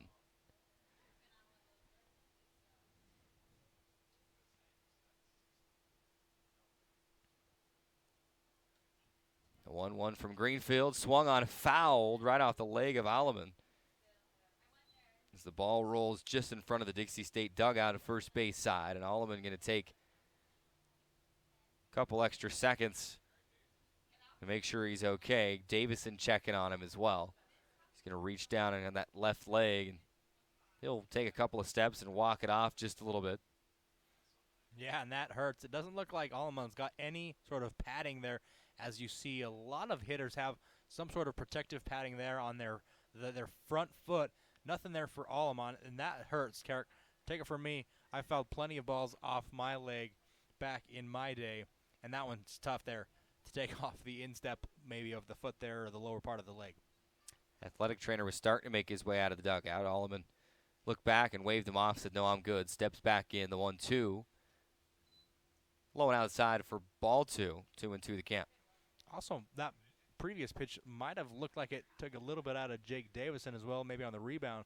He kind of took off his glove and flexed his hand a little bit on that previous pitch. The 2-2 just inside for ball 3. 3-2 the count. Taking a look at the rest of the calendar. Softball not playing today. We're scheduled to play today, but that doubleheader against Holy Names was moved to yesterday. Won both of those games in 5-inning fashion. The 3-2 low and outside of ball 4. Alleman will reach on a walk with 1 out. He's now reached on 2 walks and a hit by pitch. Second baseman, number 11. That'll bring up second baseman Jared Antone. Scheduled tomorrow. I should mention women's track in action. Day 1 of the Utah Weber State Spring Classic. First day at the University of Utah in Salt Lake City. Day 2 will be tomorrow morning and all day in Ogden at Weber State. First pitch to Antone. No, throw over to first instead. Alleman able to dive back. I'll toss back to the mound, get set for the first pitch. Softball will wrap up a 6-game Bay Area trip with a Pac West doubleheader starting at noon Mountain Time at Dominican. And Dixie State and Fresno Pacific will wrap up their 4-game baseball set tomorrow. First pitch misses, ball 1 to Antone. Women's tennis will also take on Colorado State Pueblo in Lakewood, Colorado tomorrow at 3. Have all those results for you at DixieStateAthletics.com. The 1-0, outside a corner, strike 1. Good location there on that pitch from Greenfield to get him back into this count. 1-1, able to locate a fastball right on the corner of the plate. Hard to believe how quickly this spring season has raced by. The 1-1, and it's going to get down in the dirt and past Davison. And Alleman will advance. I'm going to say wild on that one. Yeah, I'm with you, Carrick. I'll go with a wild pitch as well. What happened was they were trying to attempt a pitch out play, expecting Alleman to steal. There was no steal by Alleman. Davison, however, popped up out of his stance, went to catch the pitch out, but the ball came a little bit more closer to the plate than Davison was expecting and was not able to reach back in time to grab it before it scampered back to the backstop. 2-1 the count. The official ruling actually looks like a pass ball. So Alleman advancing on the pass ball. 2-1 the count. Catches the outside corner for strike 2. And probably a good ruling. Probably a pitch Davison should have caught. Did hit it off the end of his glove. A little bit of fault maybe there by both Greenfield and Davison. But unfortunately for Davison, he is credited with the pass ball. The 2-2 down in the dirt. Again, he's able to keep this one in front of him. Count goes full, 3 balls and 2 strikes. You want to get Antone here. Don't want to face Villanueva with runners on first and second. Don't got to give in here if you're Greenfield. The 3-2.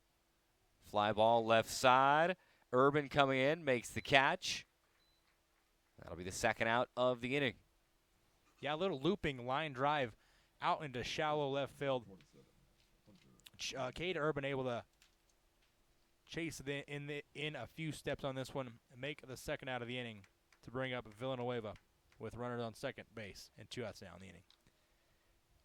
Hunter Villanueva, 4th appearance at the plate, reached on a walk, struck out in the 2nd inning, solo home run in the 5th inning, and back to the plate here in the 6th. With Alleman standing on second and 2 outs. And Coach Fatenhauer going to come out. We may have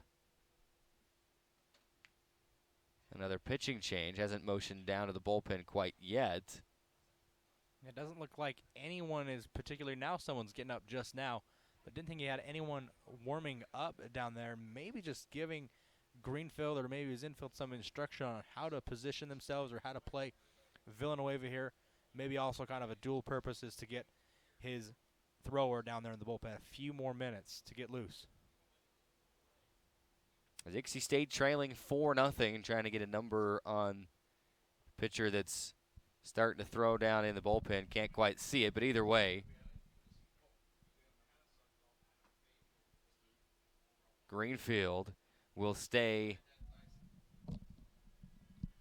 on the mound for now. I'm told it's number 10, Brad Danzyson, up in the bullpen for Dixie State.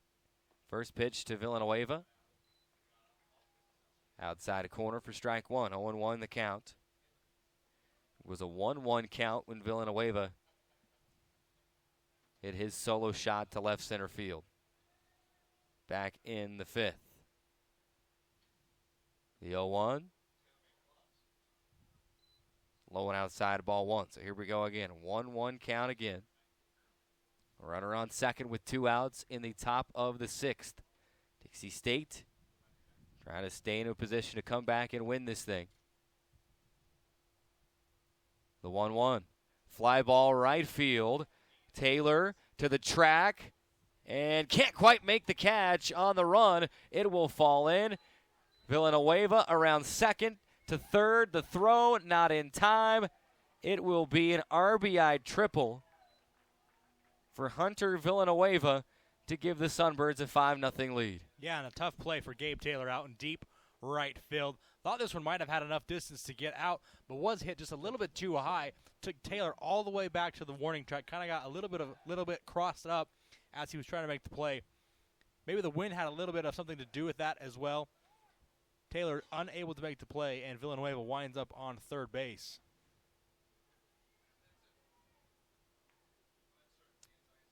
And that is going to be it for Chandler Greenfield.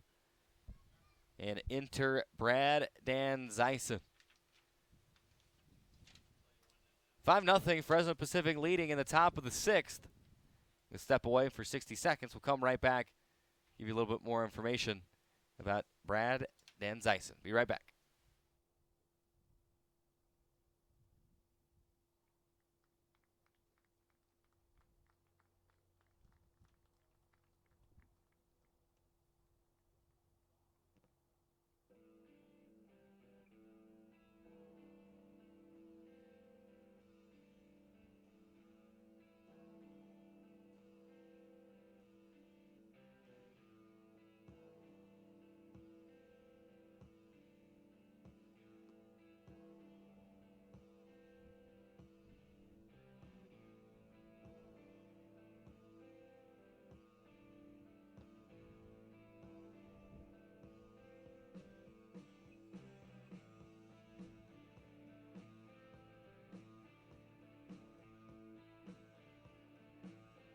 Attention fans, now pitching for the Trailblazers, number 10, Brad Danzyson.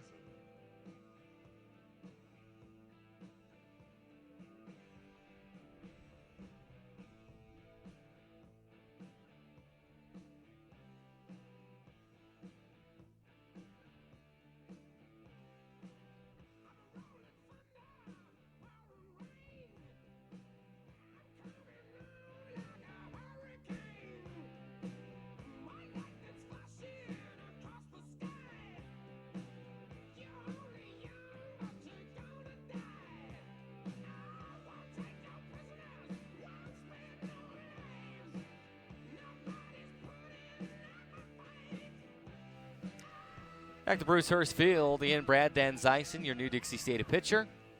Grayson, what can you tell us about Brad? A 6'2 senior from Las Vegas, Nevada is Danzyson, making his 19th appearance this season.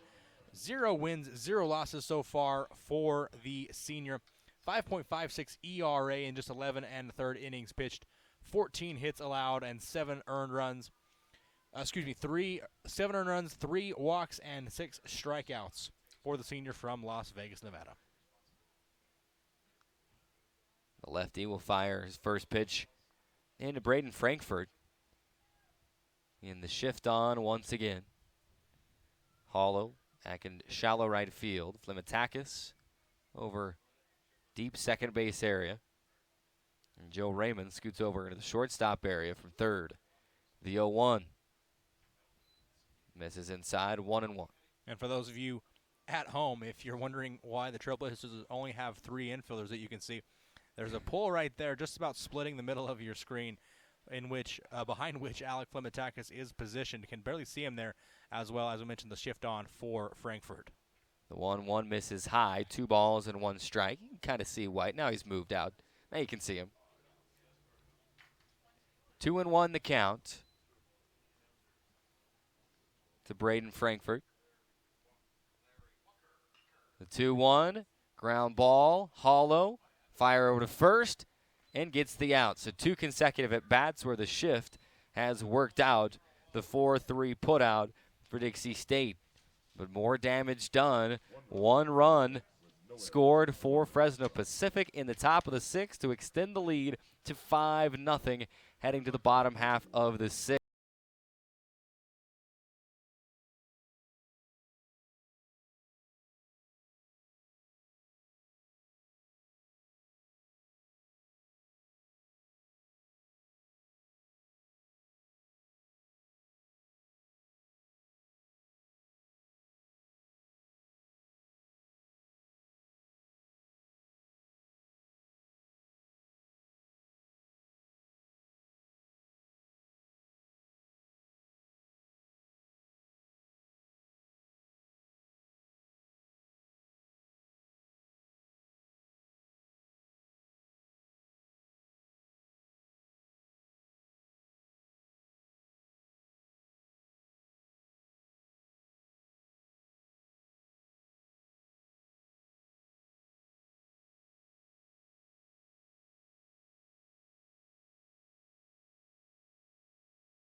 Left fielder number 44, Cade Urban.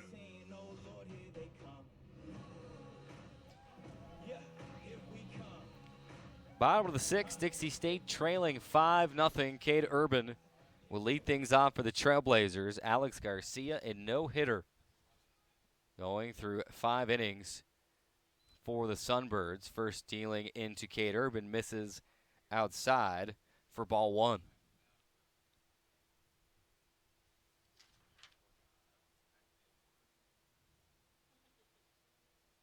The 1-0 across the plate for strike 1. 1-1 the count.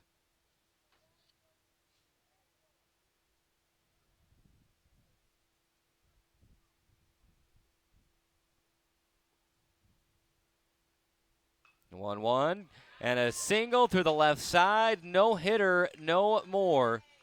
As Cade Urban is on with a leadoff single in the bottom of the 6th for the Trailblazers, just out of the outstretched hands of Ross Dodds, who could not make the play over at third, and a leadoff single for Cade Urban. And what have we been saying the whole game, Carrick? The Trailblazers have been putting the ball in play, hitting the ball sharply right at the Sunbirds defender. This one hit just about right at Ross Dodds, whose outstretched left arm could not corral the hard hit line drive. And the no-hitter, Carrick, is over. I will bring up the shortstop, Alec Flemitakis. He's going to get some extra instruction from Coach Fatenauer before he goes up for his at-bat.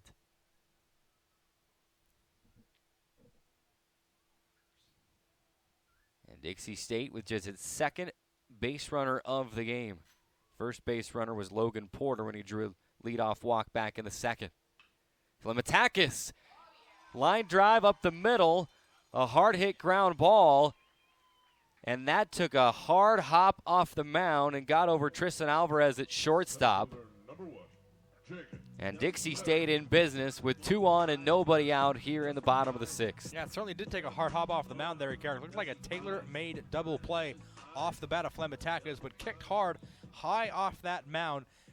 Alvarez at short not able to corral it. Had he been able to corral it, would have been able to step on second base and throw it to first for an easy double play. Fortunately, however, for the Trailblazers, bases are nearly full of Trailblazers.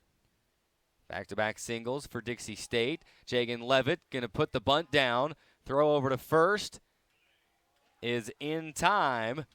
The sacrifice bunt will move the runners over to scoring position, and Dixie State, and the runners on second and third with 1 out here in the bottom of the 6th. And a perfectly executed bunt by Levitt, one of the best on the team at laying down bunts, especially sacrifice bunts.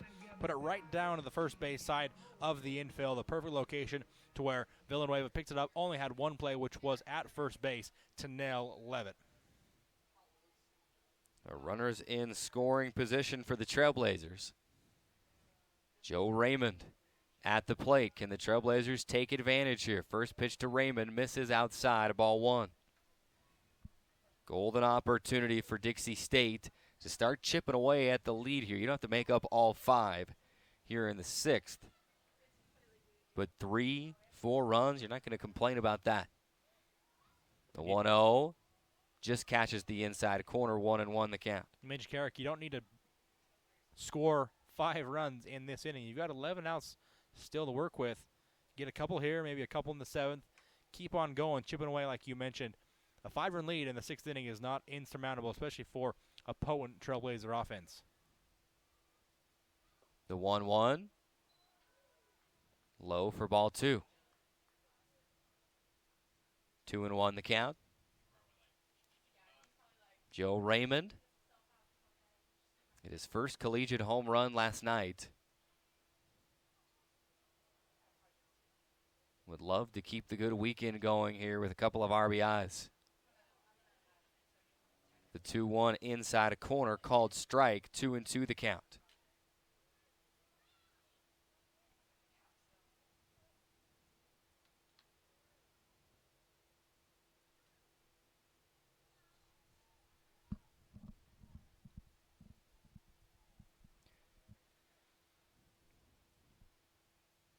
The 2-2 line drive up the middle. 1 run will score. They're going to hold Flemitakis. No, he's going to go as a center fielder had trouble scooping it up. 2 runs will score. It'll be 1 RBI as Honley had a little trouble scooping the ball up in center field. So for now, both runs will score, but they rule that Flemitakis will score on the error. Advances over to third. And sometimes you got to have the breaks. 3 consecutive singles for the Trailblazers. You get a break in center field that allows both runs to score, and it's a 5-2 Fresno Pacific lead here in the bottom of the 6th. Yeah, third base coach for the Trailblazers, Bobby Ward, did throw up. Bernard Ward. Bobby Renard. Did throw up the stop sign there for Flemitakis, but because Honley was unable to handle the ball correctly in center field, Flemitakis was able to advance home on the play. A solid hit by Raymond up the middle.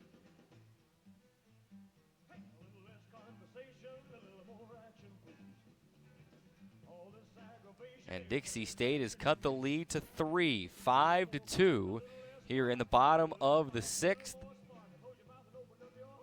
You wondered when it would happen, as we've been mentioning Dixie State putting the ball in play, good solid hits.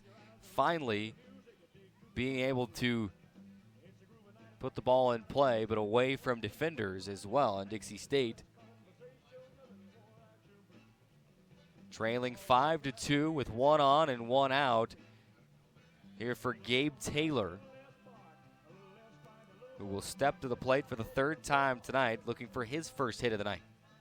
Yeah, Dixie State looking for more here with the heart of their order coming up. Interestingly enough, Carrick, always interesting to see how pitchers who are pitching as well as Alex Garcia do in that third time through the order. That's one of the usually key indicators of how well a pitcher is pitching, is that third time. We saw a little bit before the third time through the order, beginning with Cade Urban and Flematakis there. But now that the Dixie State Trailblazers have been able to see a little bit of Garcia, able to get more of a timing on his pitches, and we've seen him score 2 runs so far in the inning. First pitch to Taylor, in for strike, 0-1 the count. Trailblazers would love to keep this thing going and have 2 on for Logan Porter as well. There's one guy you want at the plate in that situation, this Dixie State lineup. He's certainly one of them. Throw over to first, not in time. Raymond will stay at first, 0-1 the count to Gabe Taylor. We've got a game here at Brucehurst Field. The Trailblazers trying to fight their way back into this thing.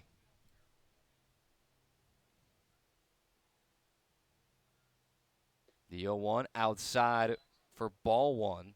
Braden Frankfurt, the catcher, extraordinary job of keeping that ball in front of him. That ball nearly got past as he reached out, snagged that thing at the last second. Otherwise, Joe Raymond standing on second or maybe even third. 1-1 the count. Garcia from the stretch. The 1-1, fly ball right side. It's going to get foul, and Villanueva can't chase it down from first.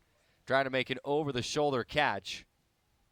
Nearly got to it, but it will fall in for strike 2. Yeah, and we saw Villanueva make a play similar to this one earlier in the game, not quite as difficult the play he made. This one was a little bit farther back near the Dixie State bullpen. Villanueva not able to get there despite a tremendous-looking dive to nearly bring that one in foul territory. Gabe Taylor will have new life. What can he do with it? The 1-2, ground ball to second, tossed to short, fire over to first, and an inning-ending double play. As the Sunbirds able to get out of the inning. However, Dixie State a pair of runs on 3 hits to get something going offensively, to see if they can keep that going defensively as we move to the 7th. Fresno Pacific 5, Dixie State 2. Take the short break and come back on the Trailblazer Baseball Network.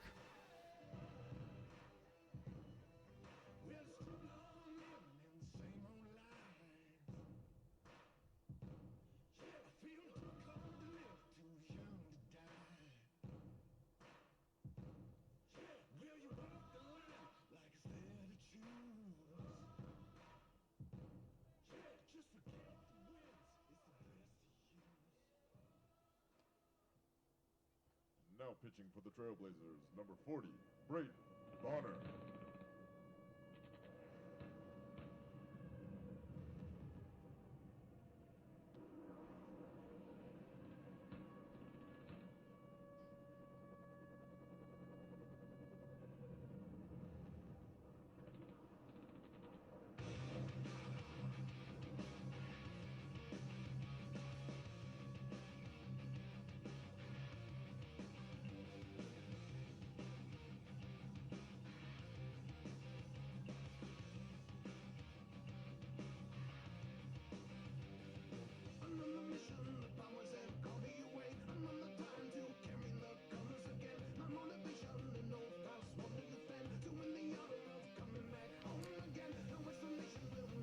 To the 7th inning we go. Dixie State trailing 5-2, getting their first runs in the bottom of the 6th.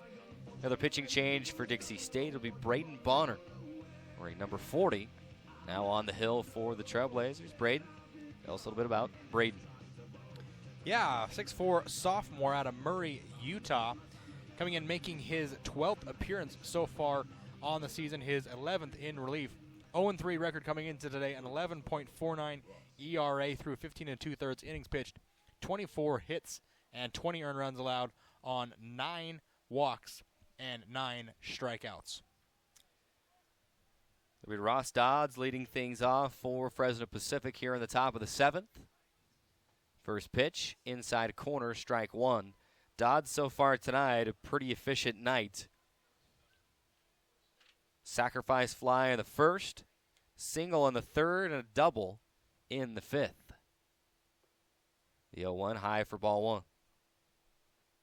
1-1 the count.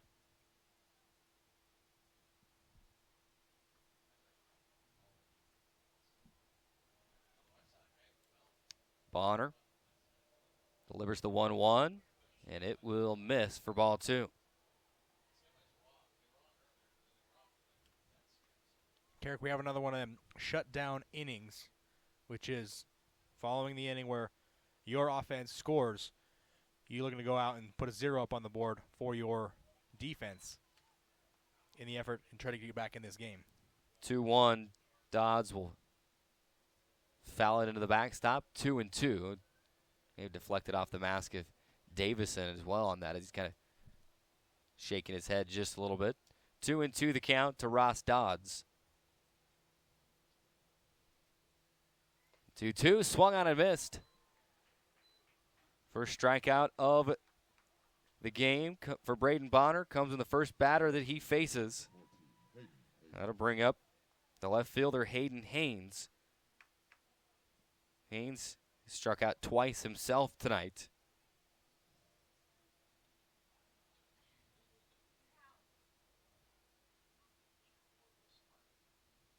First pitch to Haynes, swing and a miss, strike one. Good pitch to start off Haynes here. A little bit of a backdoor breaking ball perhaps. Threw it towards his back foot. Got him to swing over the top of it.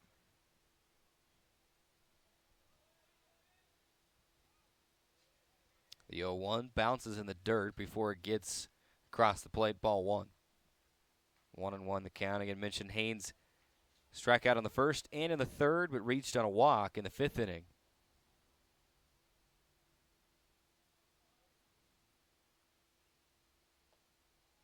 1-1.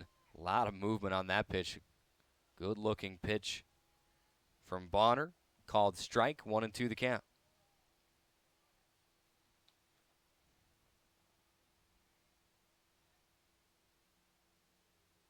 The 1-2 down in the dirt. Check swing. Home plate umpire is going to say he went. He didn't even appeal down to the first base side. He said, I can make that call. Strikeout. Yeah, another good pitch there from Bonner. Maybe similar to the previous pitch on the 1-1 pitch. Got the batter there to swing and miss it. Check swing, but was rung up on the home plate umpire's decision that he did go around. Bring up Tristan Alvarez. Shortstop will foul the first pitch. Third base side, 0-1 the count. Dixie State has retired the FPU side in order just once. That was in the fourth inning. Trying to do it again here in the seventh. Second pitch in for called strike. 0-2 the count. Braden Bonner with a pair of strikeouts and trying to strike out the side here in the seventh. The 0-2, single through the right side. And Fresno Pacific will get a runner on here in the top of the seventh. And Davison, the catcher, can't believe Alvarez was able to put that ball in play. A ball a little bit out of the zone. Alvarez just reaches out, pokes it into shallow right field, and Davis could not believe he was able to reach that pitch. Right fielder, number 9, Derek. That'll bring up the right fielder, Derek Arkillian. Arkillian, a single in the second, strikeout looking in the third, and a ground out to second in the fifth. First pitch to Arkillian, foul, first base side, 0-1 the count. First Arkillian, after he singled back in the second, got all the way to third, but they tried to go with the double steal attempt to get Arkillian home, and he was eventually put out on a 1-6-3-2-5, caught stealing. Throw over to first, not in time. 0-1 the count. Yeah, not every day, Carrick. You get to put 5 numbers in to indicate a simple put out, as we saw there on that kind of a double rundown in that on that play. The 0-1, Archillian shows bunt. He'll put it down. Bonner off the mound. He's going to make the throw and just get him in time. Great play by Logan Porter to tiptoe on the bag and keep his foot on the bag long enough to get the out. Great play by Dixie State to end the top of the 7th. So Fresno Pacific not able to score in the 7th, and Dixie State trailing by 3. Can they put a few more runs on the board in the bottom of the 7th? We are stretching at Bruce Hurst Field. Fresno Pacific at 5, Dixie State 2. Short break and back on the Trailblazer Baseball Network.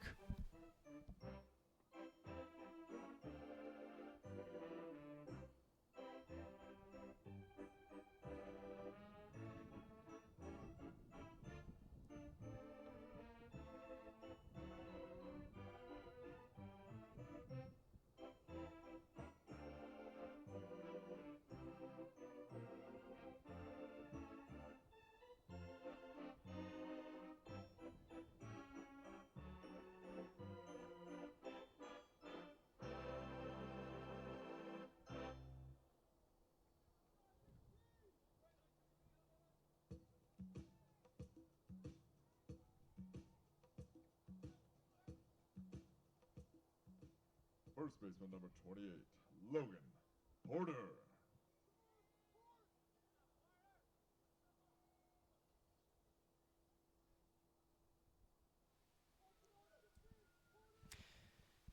Welcome back to Bruce Hurst Field. To the bottom of the 7th we go. Logan Porter will lead things off for the Trailblazers.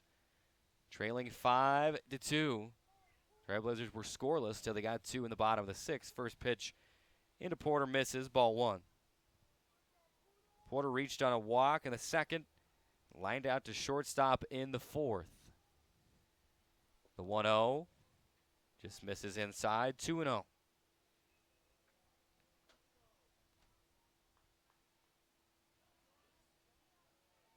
Logan Porter trying to keep things going offensively for the Trailblazers in the bottom of the 7th. 2-0 misses outside, ball 3. Got to imagine Porter will be taking all the way here on this 3-0 pitch. 1 run doesn't do you much good. You got to get base runners on in the late innings here. The 3-0 called strike inside a corner. Porter was ready to take his base,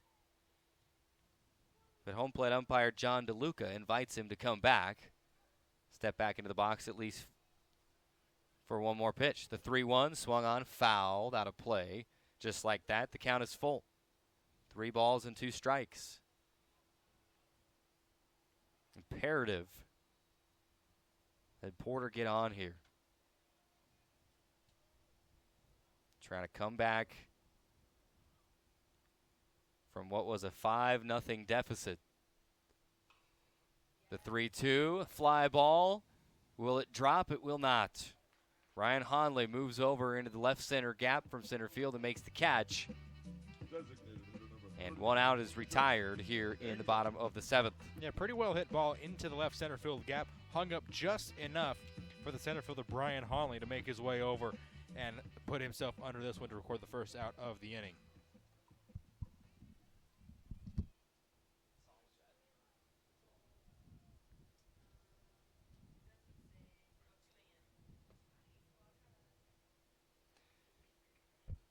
Jake Engel, the next Dixie State batter, takes the first pitch outside for ball 1. 1-0 the count.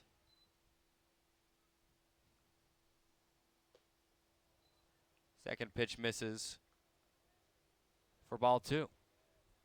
Garcia getting just a little bit, I won't say wild, but missed a few pitches out of the zone here to the first 2 Dixie State batters. Able to work his way back against Porter. We'll see what he's able to do here.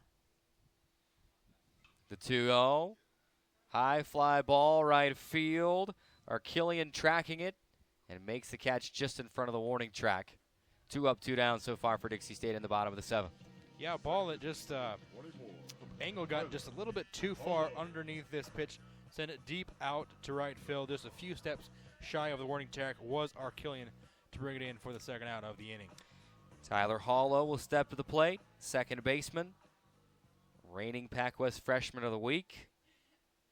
Fly out to left field and grounded out to first base unassisted in his first 2 at-bats of the game. First pitch in for a called strike. Dixie State now looking to start a 2-out rally.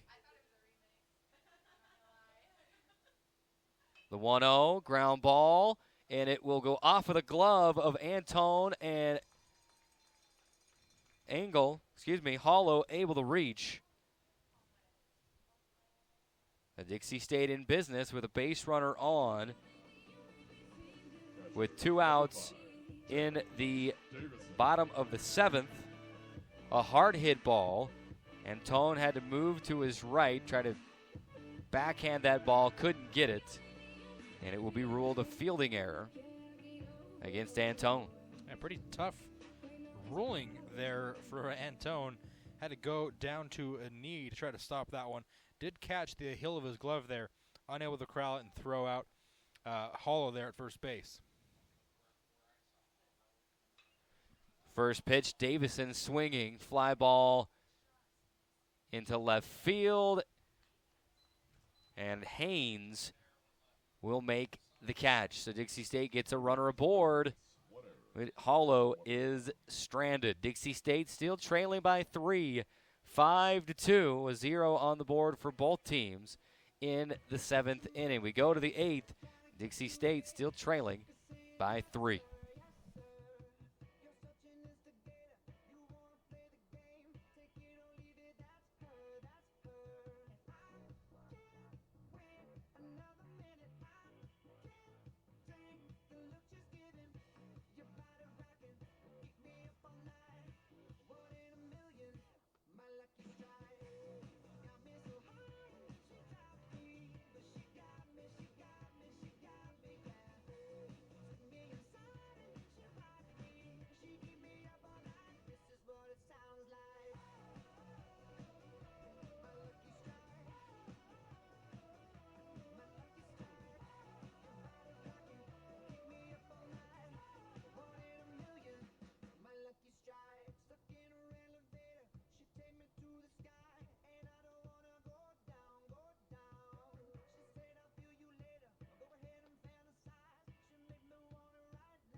Top of the 8th here at Brucehurst Field. Brian Honley will lead things off for the Sunbirds.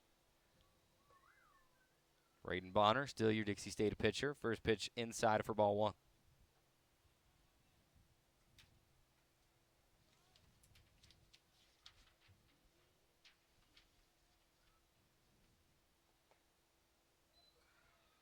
The 1-0. Misses, ball 2. Key inning here for the Trailblazers defense. You got to imagine you got to put up a 0 here to give your offense a chance in the bottom of the 8th and 9th. The 2-0. High pop up in the infield. And Joe Raymond going to make the catch over at third for the first out of the inning. Yeah, good play by Raymond. I don't know if you can see there on your screen. The sun just barely peeking through before it goes down there over the West Mountains. But a good play from Raymond, kind of just avoid the sunlight there peeking over and make that play for the first out of the inning.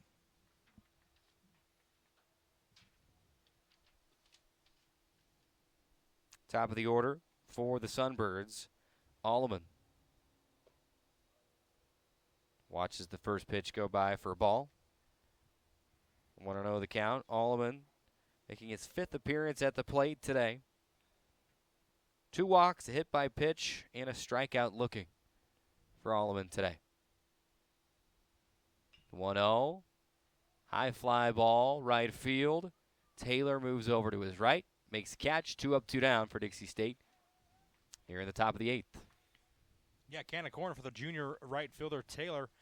Just a high little pop fly out into shallow right field. Easy play for Taylor to come in and grab the second out of the inning. Quickly 2 down for the Trailblazers.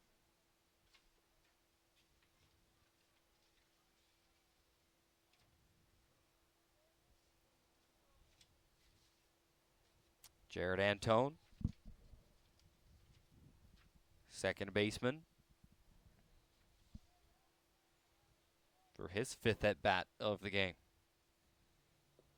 First pitch, misses, ball 1.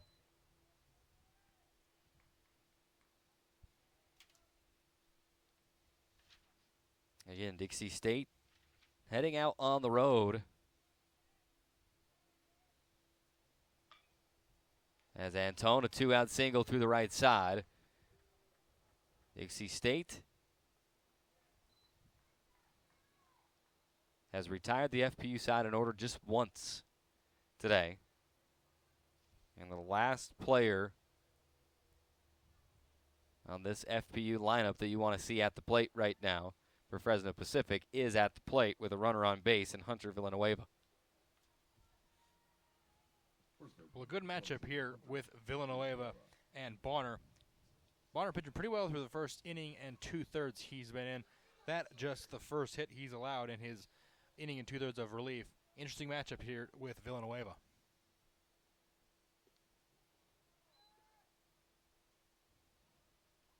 First pitch to Villanueva misses for ball 1. Dixie State will head out on the road next week.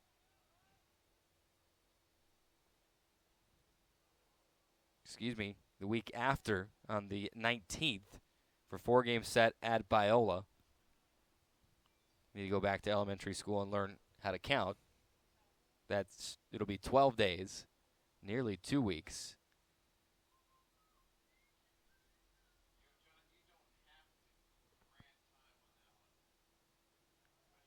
After the season finale against Fresno Pacific tomorrow, Bonner stepped to the mound, looked as he was going to fire the 1-0.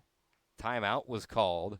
Bonner had to stop his pitching motion. Now here we go with the 1-0. Swing and a miss for Villanueva, 1-1 the count. Yeah, late timeout call by home base umpire John DeLuca, as Bonner had already started his movement to come home, and a late timeout there called by DeLuca.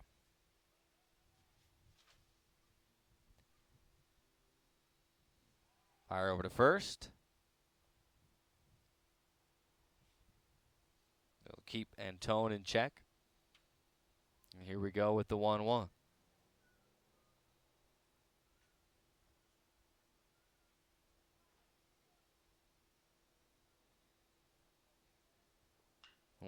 Ground ball to short. Flemitakis. Fire over to second for the force out. And Dixie State able to get out of the inning. Best case scenario, you had Villanueva come to the plate. He did not get a hit, and no runs scored. Dixie State trailing 5-2. We go to the bottom of the 8th. And the Trailblazers continue with the comeback. We'll find out after this quick timeout on the Trailblazer Baseball Network.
Left fielder number 44, Cade Urban.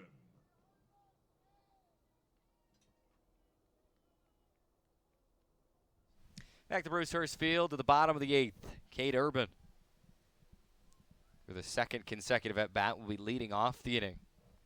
Back in the 6th inning, led off with a single through the left side. It was the first hit allowed for Garcia in this game. That led to 3 consecutive singles. Well, 2 singles, then a sac bunt by Levitt, then another single by Joe Raymond. First pitch in for strike, 0-1 the count to Urban.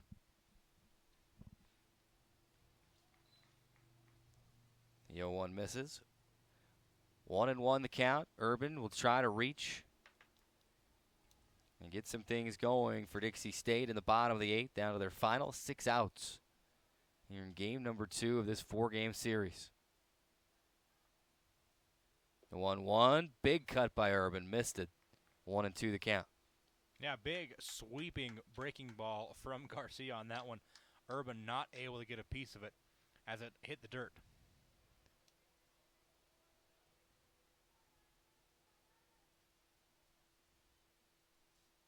Alex Garcia still on the mound for Fresno Pacific, and why not? He's had a great outing today.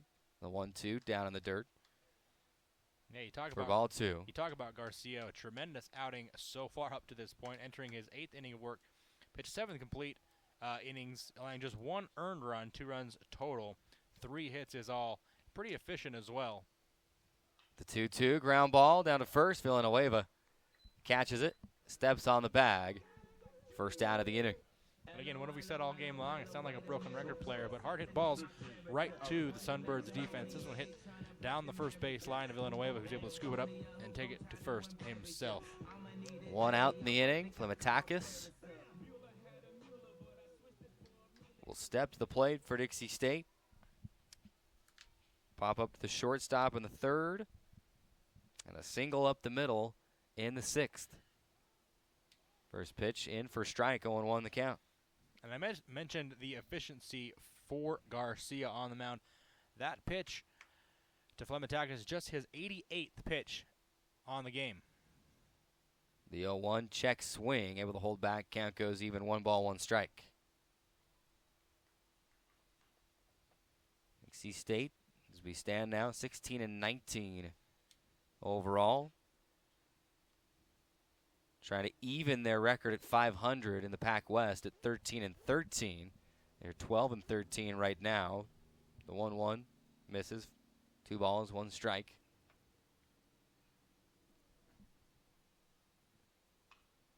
The 2-1.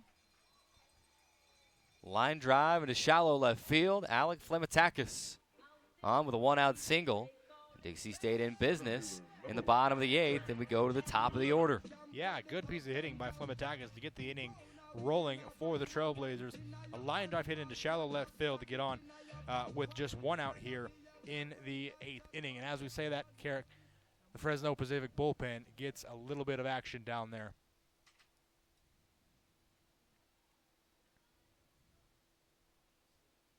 All the hits, most of them coming from the bottom half of the order. The only exception to that, Joe Raymond had a single in the 6th inning. First pitch into Jagan Levitt. Called strike, 0-1 the count.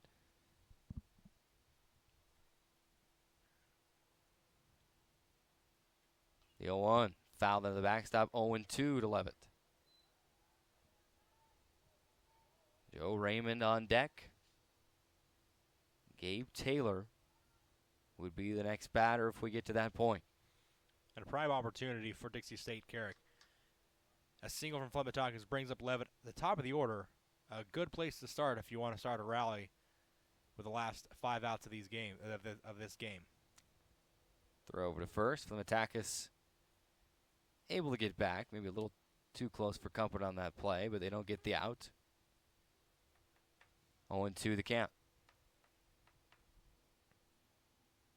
Throw to first again. Not in time. And Flemitakis will steal a base from occasion, but not something I would reckon the Sunbirds are too concerned about, as Trailblazers aren't going to want to run themselves into any outs at this point. They need all the base runners they can get. The 0-2. High pop-up in the infield. Villanueva called off by Antone at second base, and the out is made. Yeah, just a high pop-up on the infield. Levitt got under this one just a little bit too much. A sky-high pop fly just on the infield grass, and Antone able to make the easy play for the second out of the inning. And bring up Joe Raymond. Raymond a single back in the 6th. One of only 4 Dixie State hits today. And they keep this thing going with 2 outs. First pitch to Raymond. Misses outside of ball 1.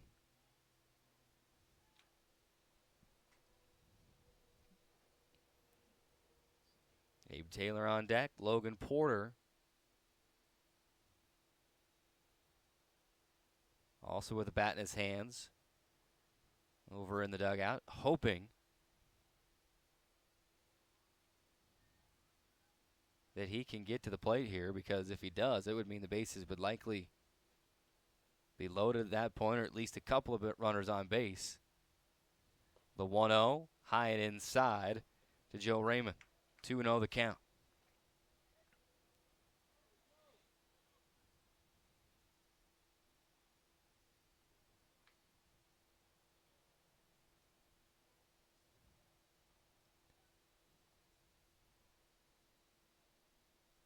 Garcia from the stretch, the 2-0.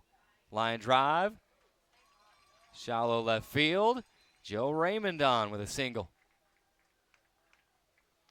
Yeah, his second hit of the evening, Carrot, comes at a good time as well. Advancing Flemmatakis over to second base in prime position, putting the tying run at the plate for the Trailblazers, and potentially their hottest hitter coming into the game, Gabe Taylor, with a chance to put some runners across with one swing of the bat. Gabe Taylor steps to the plate with 2 on and 2 out in the bottom of the 8th. Critical part of this game here. Garcia has allowed 5 hits. 4 of those hits have come from Flemmatakis and Joe Raymond. First pitch to Taylor, down in the dirt, ball 1. This is where Taylor did his damage in the first game of the series, Carrick. Late in the game, he had several key hits with runners on base. Scored, I believe, 4 RBIs, if I'm not mistaken, in yesterday's game, 3 or 4 RBIs.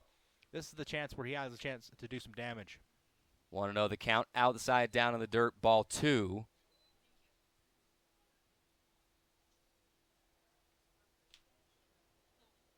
And now 2 on, 2 out, but Garcia falling behind, and that's going to trigger a visit from the dugout.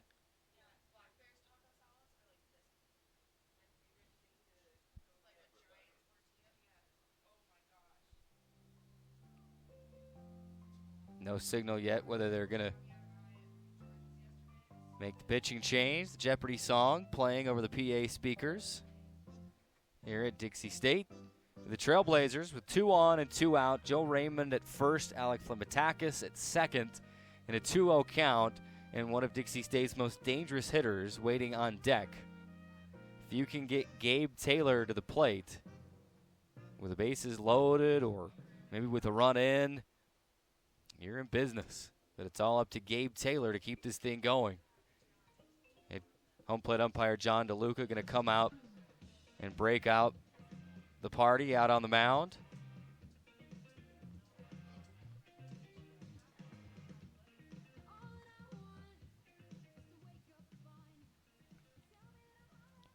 Garcia remains in the game, but still action in the Fresno Pacific bullpen. And if anything, you bought your pitcher some more time in the bullpen. You also went out, calmed down your pitcher. Gabe Taylor, 2-0.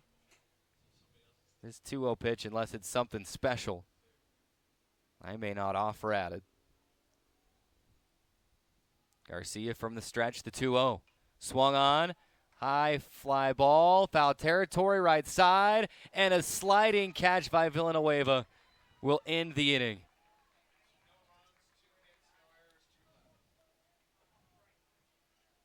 Yeah, disappointing end to the 8th inning as Taylor chases, fouls it, And a great play by Villanueva. That ball just would not quite creep out of play. And Dixie State will go to the final inning trailing by 3. Yeah, just an incredible play by Villanueva there. I thought for the longest time this ball was going to get over that foul territory railing, but just feet in front of the Trailblazer dugout does Villanueva make that sliding catch to end the 8th inning. We go to the final inning. Dixie State trailing by 3, 5-2. Is there some 9th inning magic awaiting us? We'll have to find out here in just a little bit. We'll be right back at the Trailblazer Baseball Network.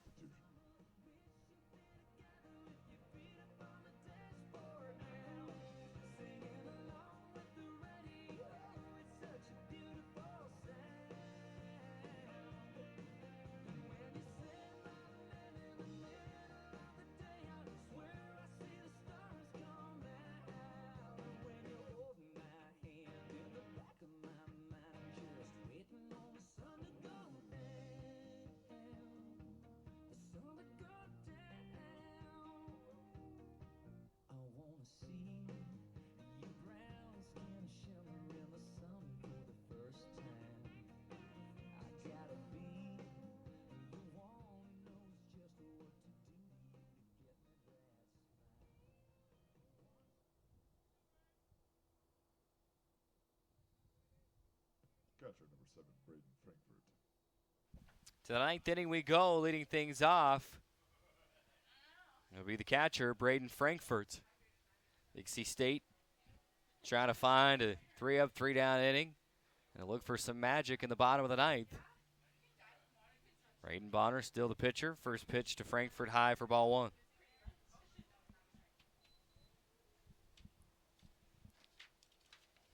Again, as a reminder, the shift is on for Frankfurt. Plemataka's over on the right-hand side of the second base bag, just behind that pole there that splits the right quadrant of your screen. First pitch high for ball 2. Don't mean to be the bearer of bad news here, but Dixie State, when trailing after 8 innings so far this season, 0-18.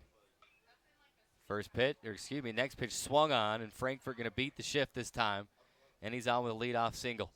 Yeah, similar play to the previous 2 at-bats where he grounded it to Hollow in deep second base or shallow right field, however you want to call it. This time, just able to stick it past Hollow there and line one into right field to lead off the inning with a single. 12th hit of the night for Fresno Pacific. Of course, these 2 teams will turn right around and play another game, a 7-inning game here at Bruce Hurst Field. Dixie State, they can't come back and win this one. We'll try to flip the script and try to earn a doubleheader split. First pitch into Ross Dodds, misses for ball 1.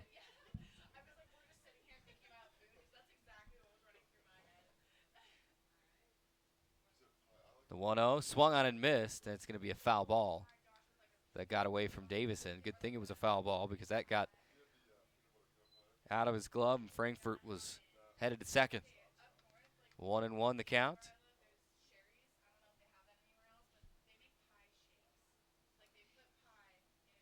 The 1-1, ground ball, third base side, and foul. 1-2 the count. Good play by the FPU third base coach down there, able to snag that one with his bare hand. One of the better plays of the game we've seen so far by either side. Talked about a lot of things going on here on campus. Well, here in the Dixie State Athletics schedule. That ball down in the dirt. Davison rips the mask off. That ball hit a good 5 feet before the plate. 2-2 the count. A lot of teams on the road for Dixie State tomorrow. One event here on campus, spring football. And we'll close their spring schedule with the annual spring game. Just behind us here in Trailblazer Stadium. That game will start at 2 p.m. Swing and a lazy ground ball down the third base line, and it's going to be an infield single. Boy, Ross Dodds barely got a piece of that. Lucky he didn't strike out on it. Dribbles it down the third base side. You know, it's your day when a swing like that gets you on for a single. And you read my mind, Carrick. A swinging bunt that nobody on the Trailblazer defense was going to be able to get to. An easy infield single for Dodds after the swinging bunt trickles down the third baseline.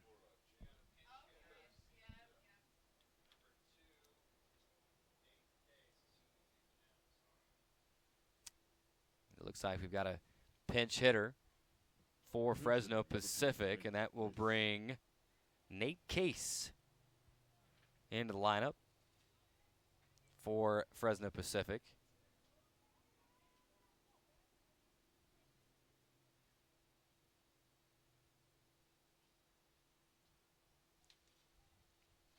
Now runners on first and second, nobody out for Fresno Pacific here in the top of the ninth.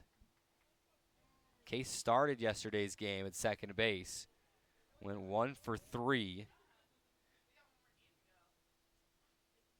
And now Coach Fate are going to make the slow walk out to the mound.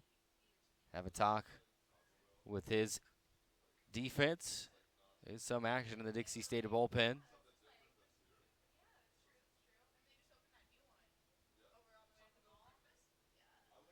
Dixie State trailing 5-2 in a position where you cannot afford to give up any more runs if you want to try to fight back and win this thing.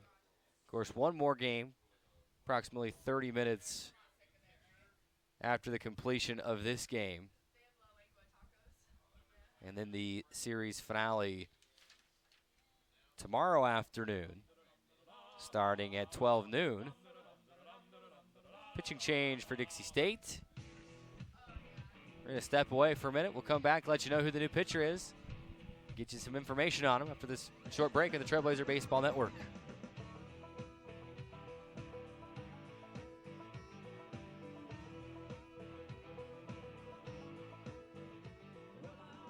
Now pitching for the Trailblazers, number 29, Brecken Lewis.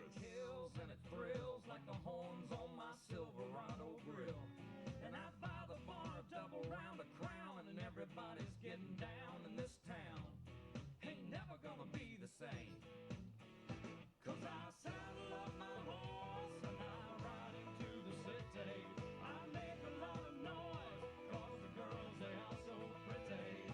Riding up and down Broadway on my old stud Leroy, and the girls say, save a horse, ride a cowboy. Everybody says, save a horse, ride a cowboy.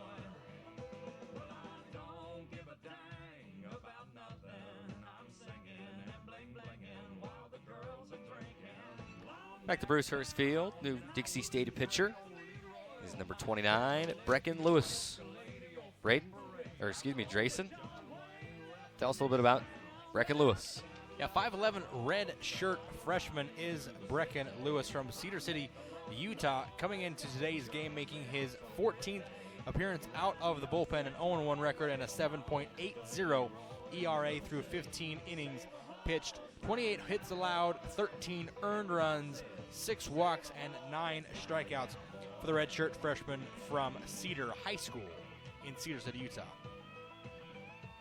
We'll come into this game a little bit of a jam, a little tight spot. 2 runners on, nobody out here in the top of the ninth, and Dixie State fighting to stay within 3 with just 3 outs remaining offensively.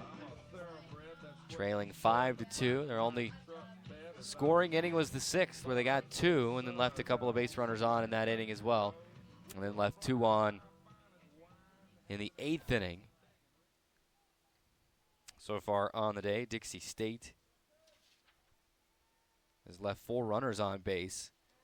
It's a 5-2 lead, could be much more, as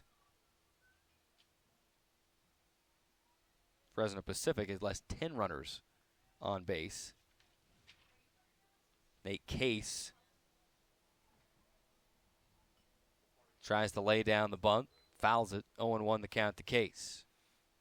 It looked like a straight sacrifice bunt looking to be offered by Case there. Scored around early. Not a bad idea if you're Fresno Pacific. Get a couple of insurance runs heading into the bottom of the 9th inning. 3 runs is doable. 5 runs or 4 runs even looks a little bit more insurmountable. We'll see if Case is able to get the bunt down. Only one in the case, already showing bunt again. Lewis will step off the mound, look back at second.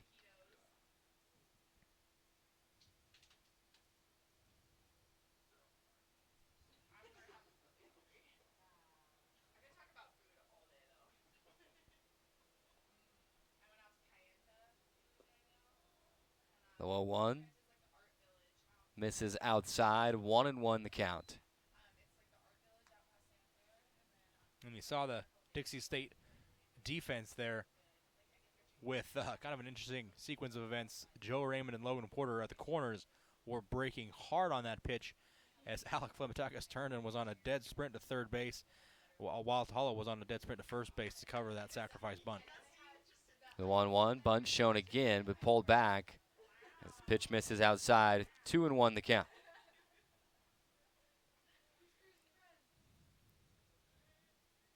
And Nate Case has shown bunt on each of the pitches that he's seen. Ahead in the count, 2 balls and 1 strike. And if you're Case, what you're going to want to do with the sacrifice bunt, you're going to want to deaden it right down the third baseline, not too hard, to where Raymond's going to be able to pick it up and turn to throw it in his own bag at third. Pickoff attempt is going to get past Hollow at second, but not far enough to entice the runner at second, Frankfurt, to try and get over to third.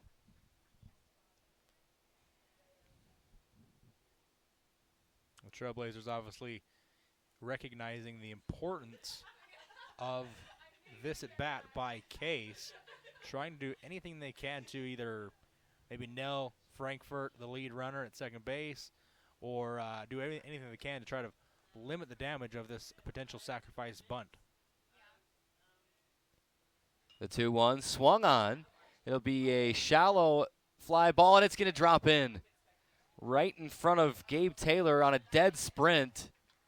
Couldn't quite get to it. Hollow was kind of trying to make his way out as well, and it fell right in between them. Yeah, good hit right here by Nate Case. Showing bunt initially, pulled it back and kind of just threw the barrel of the bat out over the plate and slapped the ball into shallow right field. Gabe Taylor on a dead sprint was not able to get there. However, because it was kind of a in-between fly ball, Frankfurt from second base not able to score on that play, but now the bases are loaded, and the Dixie State infield comes in on the infield grass for a play at the plate. 3 consecutive singles to start the 9th inning for Fresno Pacific. First pitch to Tristan Alvarez misses inside, ball 1. Nowhere to put Alvarez with the bases loaded and nobody out here in the top half of the 9th. Any ball hit to any infielder, any Trailblazer infield will be a play at the plate. The 1-0, fly ball right field. Taylor settles under it, makes the catch. Throw to home is in time. They got him. What a throw and what a tag by Jake Davison behind the plate. A double play to get the 2 outs. As Frankfurt trying to score from third. A great throw by Gabe Taylor. Davison able to just tag the shoulder of Frankfurt on the way to the plate. Wish we had a replay of it. Yeah, you said it, Carrick. What a play by Taylor out in right field, to able to make the catch for the first out and throw a BB to Davison at home plate, who put the tag right on the money to get Frankfurt at home for the double play. Tremendous play by Taylor and Davison there at home plate to get the double play. Dixie State now with 2 outs and a ground ball to second. Fielded, throw over to first in time. Dixie State able to get out of the inning without giving up any runs. How about that? We go to the bottom of the 9th. Will that flip some momentum? Dixie State down to its final 3 outs, but they're able to get out of a bases-loaded jam. And we head to the bottom of the 9th. Dixie State trailing 5-2. Quick break and right back on the Trailblazer Baseball Network.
Welcome back to Bruce Hurst Field, the bottom of the ninth. Dixie State trailing 5-2.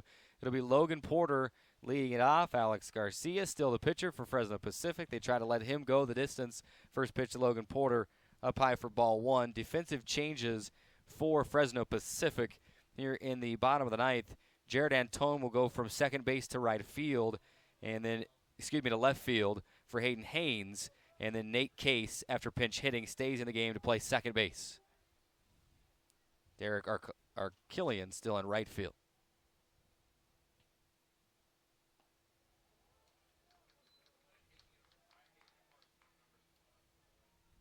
Two and one the count to Logan Porter.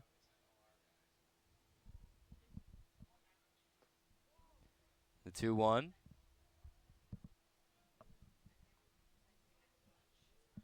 Misses for ball three. 3-1 the count to Logan Porter. And the 3-1 fouled up and over the backstop. Full count. A good spot for in the lineup if you're the Trailblazers for Dixie State. Logan Porter leading off in the 4-hole. The heart of your order, chance to get up, get some runs on the board, and get yourself back into this game with your final 3 outs, Carrick. Payoff pitch to Porter. Pop up, out of play, over the backstop. That may fall right on the press box, and it does.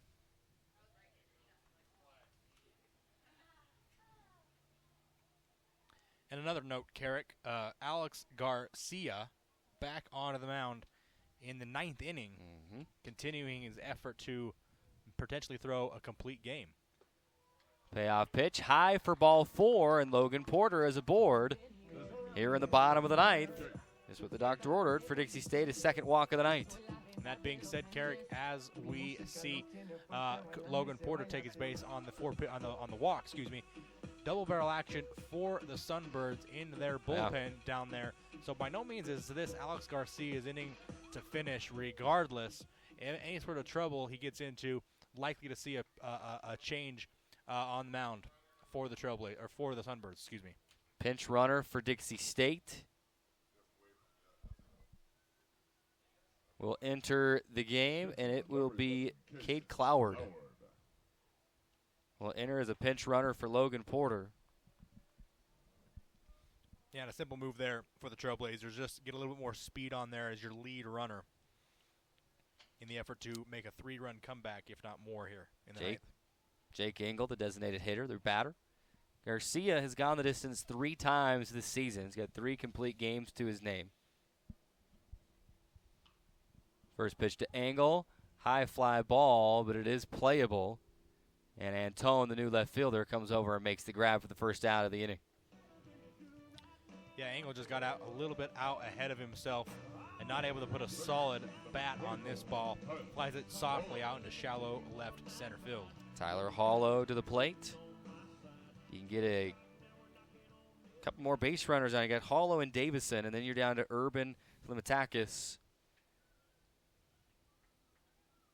who have been some of those guys that have been able to solve Garcia.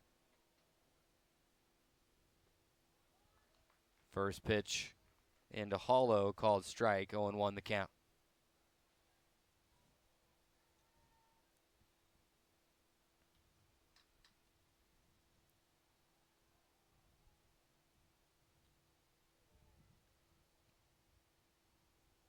The 0-1, a line drive down the third base line, and it will roll to the corner. Will they send the runner? They're going to hold him.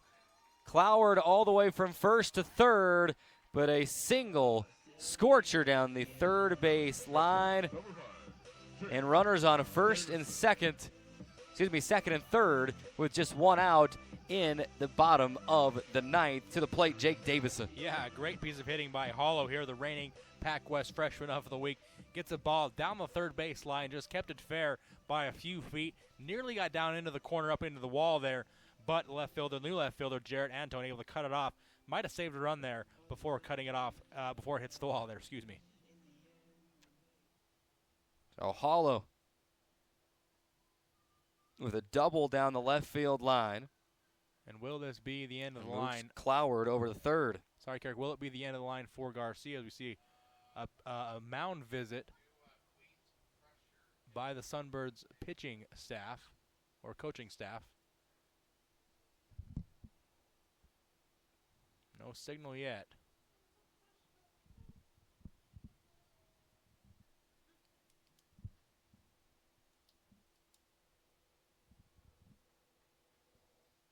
So 5-2, Dixie State trailing, but runners on second and third with just one out. Here in the bottom of the ninth, this is the scenario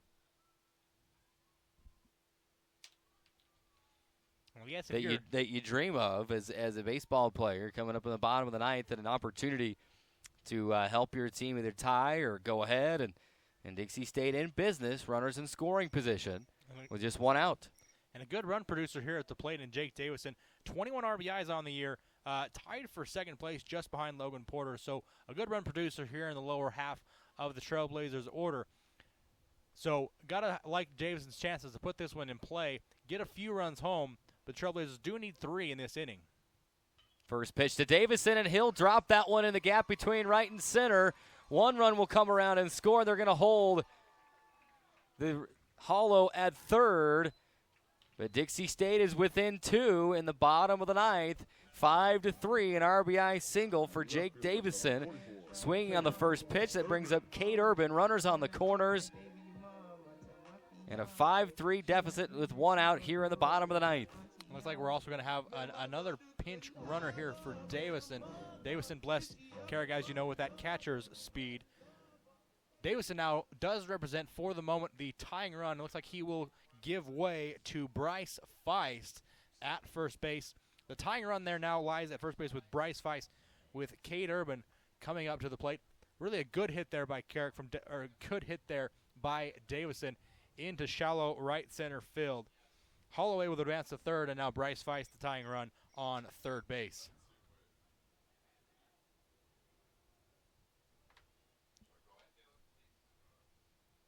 Well, Bryce Feist, your pinch runner for Jake Davison. Runners on the corners with one out here in the bottom of the ninth. If you're Cade Urban as he steps into the plate. First pitch to Urban, high and outside, ball one. Almost don't want to say it because I don't want to jinx it, but I'm going to just go ahead and say it anyway. You want it at least out of the infield. Nothing on the ground in the infield. Want to try to avoid that. At least get it out of play, hit it deep. Runner on third, at least you can bring in one run, get within one. And certainly nothing. 1-0 outside for ball two. Sorry, Carrick. Certainly nothing up the middle. As middle infielders, you can see there on your screen, playing up the middle for a double play. That would be a killer for the Trailblazers, obviously. It would be a game ender. It would be a game ender as well. 2-0 the count to Cade Urban. Garcia misses high for ball three. Urban, you remember, back in the 6th inning, singled through the left side, and that was the first Dixie State hit of the night. And as a reminder, Flemitakis on deck has had his way with Garcia so far tonight with a couple of hits. The 3-0 just across the plate for strike one. Kind of just a 3-1. Kind of just a get me over fastball from Garcia, not wanting to walk Urban here, and knowing he was likely taking all the way. Cade Urban, decisions here with a 3-1 count. The 3-1, ball four. We are loaded with one out in the bottom of the ninth. Alec Flemitakis coming to the plate. Shortstop number 15, Alec Flemitakis. Yeah, Carrick, we got a ball game right now. Really intense game here as we see Flemitakis coming up, as we mentioned earlier, has had a couple of hits so far, has scored a run or two, I believe, and has a chance to be the hero right here if he can put this ball in play. Down 2 runs in the bottom of the 9th inning. Flemitakis, back-to-back singles, one in the 6th, one in the 8th. The one in the 6th was a first pitch swinging on the single, and it was a 2-1 count back in the 8th when he singled. Frankfurt out to talk to Garcia on the mound. likely to try to buy some time for the pitcher in the bullpen. He's going to walk slowly back to the plate. Coach has not come out of the Fresno Pacific dugout as of yet. Garcia is going to remain in the game at least one more batter. Bases loaded for Alec Flimatakis. Garcia from the stretch. Head coach Oscar Hirschkorn trying to stay with his guy. First pitch to Flimatakis, high for ball one. And if you're Flimatakis here, you got to get a pitch to hit. We've just seen Garcia walk Urban to load the bases. You got to get a pitch here in your zone and hope be able to drive it somewhere. The 1-0 swung on and missed. Flimatakis wanted that one just ahead of it, and he missed it. 1-1 the count. Tremendous off speed from Garcia, one of the better ones we've seen all night from him. Started him off with a fastball out of the zone, comes back with a slower breaking pitch to get Flimatakis way out in front. Bases loaded, one out. Dixie State trailing 5-3 in the bottom of the ninth. The 1-1 just misses. 2-1 the count.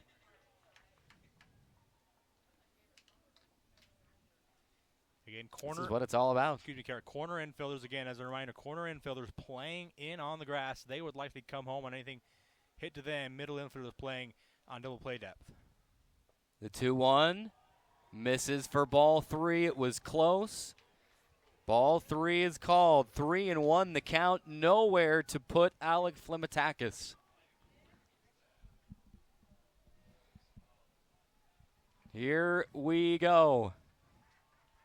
Dixie State faithful making some noise here at Bruce Hurst Field. The 3-1 called strike. 3-2 the count. Well, isn't this just what you dream up, Carrick, in your backyard when you're a little kid? 3-2 count, bottom of the ninth inning. Bases are loaded for Alec Flimatakis.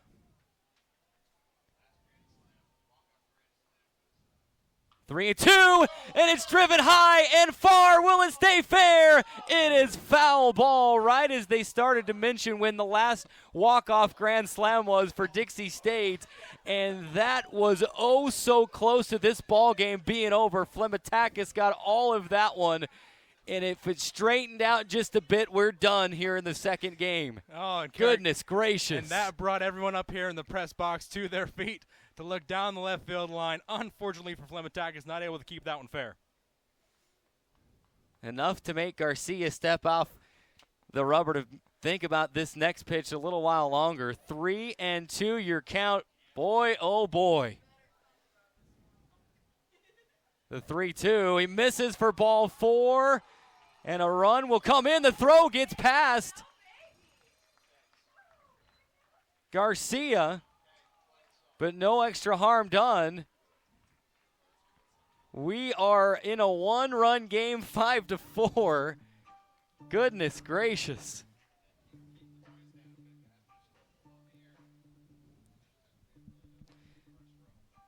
Likely going to have a pitching change. Indeed, the ball is taken away from Alex Garcia. Dixie State trailing by one, 5-4. Let's take a quick break. We'll come back and give you info on the new pitcher here in the bottom of the ninth.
Now pitching for the Sunbirds, number 29, Kobe Anto.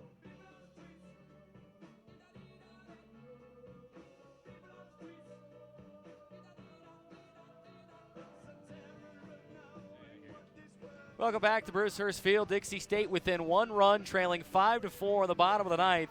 Alec Flimatakis just drew an RBI walk to pull Dixie State to within 1. New pitcher for the Sunbirds, number 29, Kobe Antone. Tell us a little about Kobe Antone. Yeah, 5'11" sophomore from Huntington Beach, California, coming into today's game, making his 11th appearance out of the bullpen. A 1-0 record, a 9.26 ERA through 11 2/3 innings pitched. 17 hits and 12 earned runs allowed on 9 walks and 8 strikeouts for the sophomore.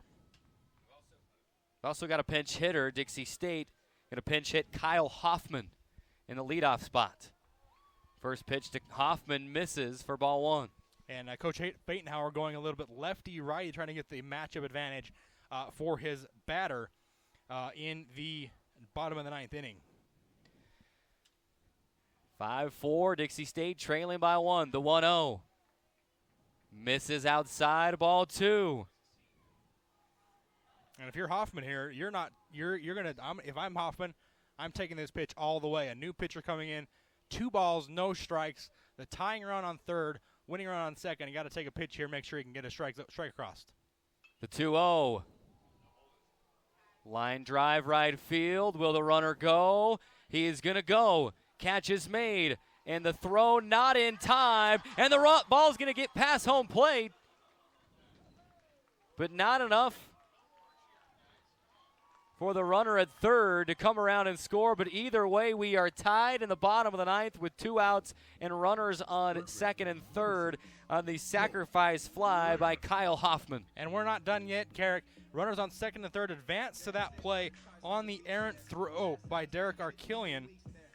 Runners on second and third for Joe Raymond, who's had success so far this evening, looking to end the game with 1 swing of the bat. But before that, we will have a pitching mound visit. So an RBI for Kyle Hoffman, a productive at-bat. Now Dixie State and Fresno Pacific are tied at 5 in the bottom of the 9th, and now we're going to go situational new pitcher again for Fresno Pacific. So we'll step away, take a quick timeout again, come right back with information on the new pitcher on the Trailblazer Baseball Network.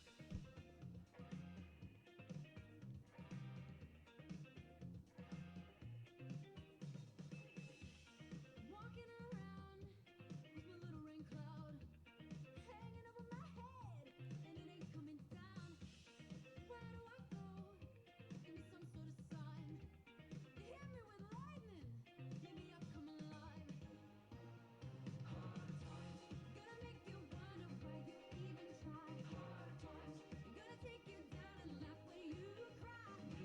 for the Sunbirds, number 23, Jonathan Molina.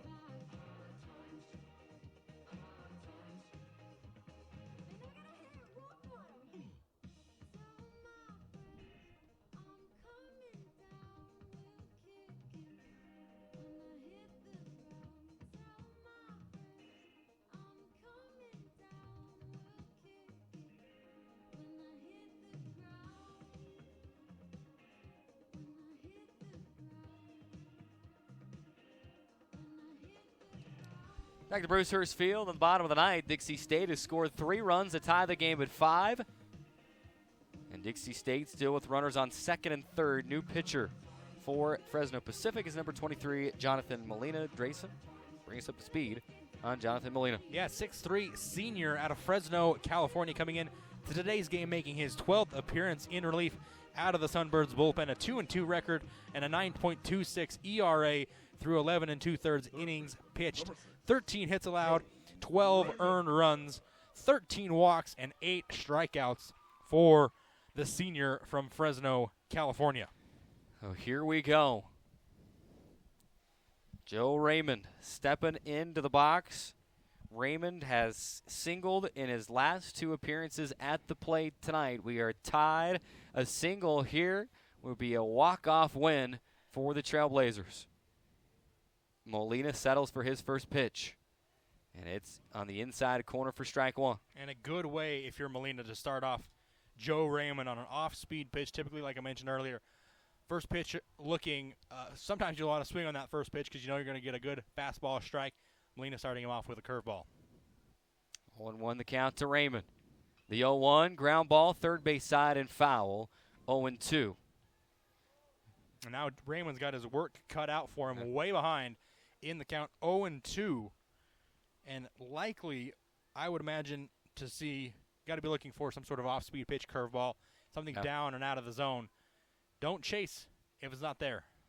I'll be happy to see that one go foul, though. It could have been a certain out. The 0-2 line drive, left field side. The game is over. Walk-off single for Joe Raymond. How about that? Come from behind, a 5-2 deficit score, 4 runs in the bottom of the ninth. The Trailblazers win it in walk-off fashion. Joe Raymond back-to-back-to-back singles to help the Trailblazers win. And a dog pile behind the second base bag. Joe Raymond with a line drive into the left field corner to end for the Trailblazers and cap off a 4-run bottom of the ninth inning. And Dixie State Carrick wins an improbable one in the bottom of the ninth, 6-5. Camera having a little trouble focusing on the dog pile through that pole and through the net there, but you see what's going on. You get the gist of it. How about Joe Raymond behind in the count, 0-2. He found a pitch he liked on the third pitch of the at-bat, pulled it into left field, and he is one of many heroes tonight. And, I mean, if you're going to name a player of the game, he's one in contention for that, as that's his second RBI of the game, third straight single in the game for Raymond.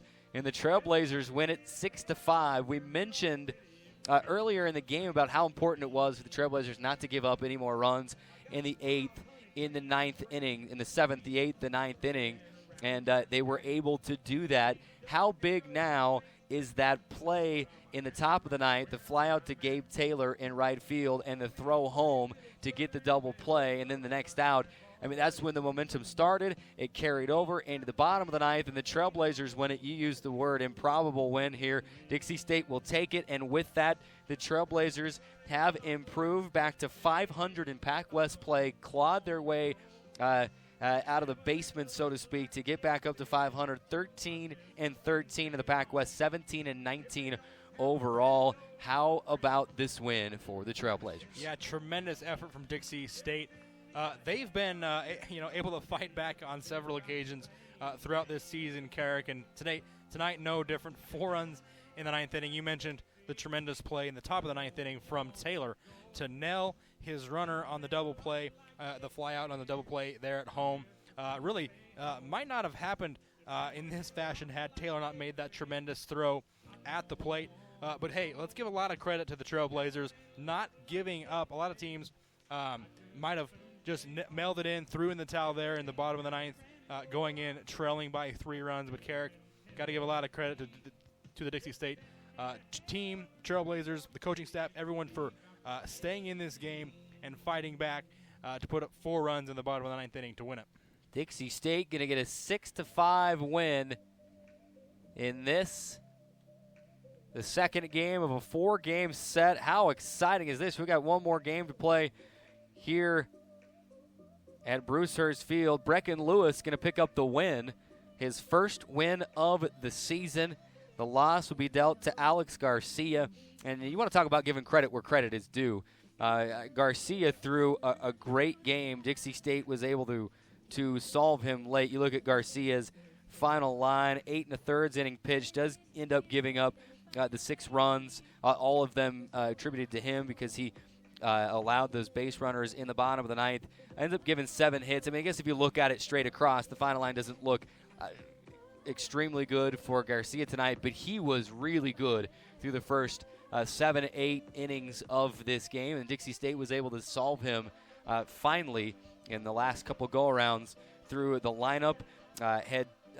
Fresno Pacific head coach Oscar Hirschkorn was confident in his starter, one of the best pitchers that Fresno Pacific has to offer so far this season. I mean, you like a coach sticking with his guy and showing him, say, hey, we're confident in you. And but Dixie State able to come from behind and get the win. And at this point in the season, when you're heading towards the stretch run, it's big time for the Trailblazers. Yeah, and you talked about it, Carrick, a really kind of a disappointing result for Garcia there. Looking at just his final stats, you mentioned it, not indicative of the way he pitched this evening. Really a tremendous job from the junior right-handed pitcher. 8 and a third innings pitched, ended up giving 5 earned runs, 7 hits and 4 walks, but truly his end stats don't do the justice on the job that he was able to do today. But again, we talked about it a little bit earlier, Carrick. Difficulty for the starting pitchers is getting through the lineup for a third time, going into a fourth time. We saw the Trailblazers towards the end of the game. They're getting some hits more so than they had previously in the game as they got into that third time and that fourth time around in the lineup. A lot of times with good hitters such as the Dixie State players, getting 3 at-bats or 4 at-bats off the same pitcher, you get to see a little bit more of what he's got to offer, giving you the better advantage going forward. Trailblazers win it 6-5, improving their record to 500, 13-13 in the Pac West, 17-19 overall. Fresno Pacific falls 14-14 overall, 11-11 in Pac West play. That will do it for the first game. Be sure to stick around. We're going to wrap things up. Stick with us. Game 2 will come. I have to step away, but Game 2 will go on here at Brewster's Field as the Trailblazers look to stay perfect in the series. For Drayson Ball, I'm Carrick Stagmiller. Thanks for listening. This has been game number 2. We got Game 3 of the series coming up here in just about a half hour right here on the Trailblazer Baseball Network.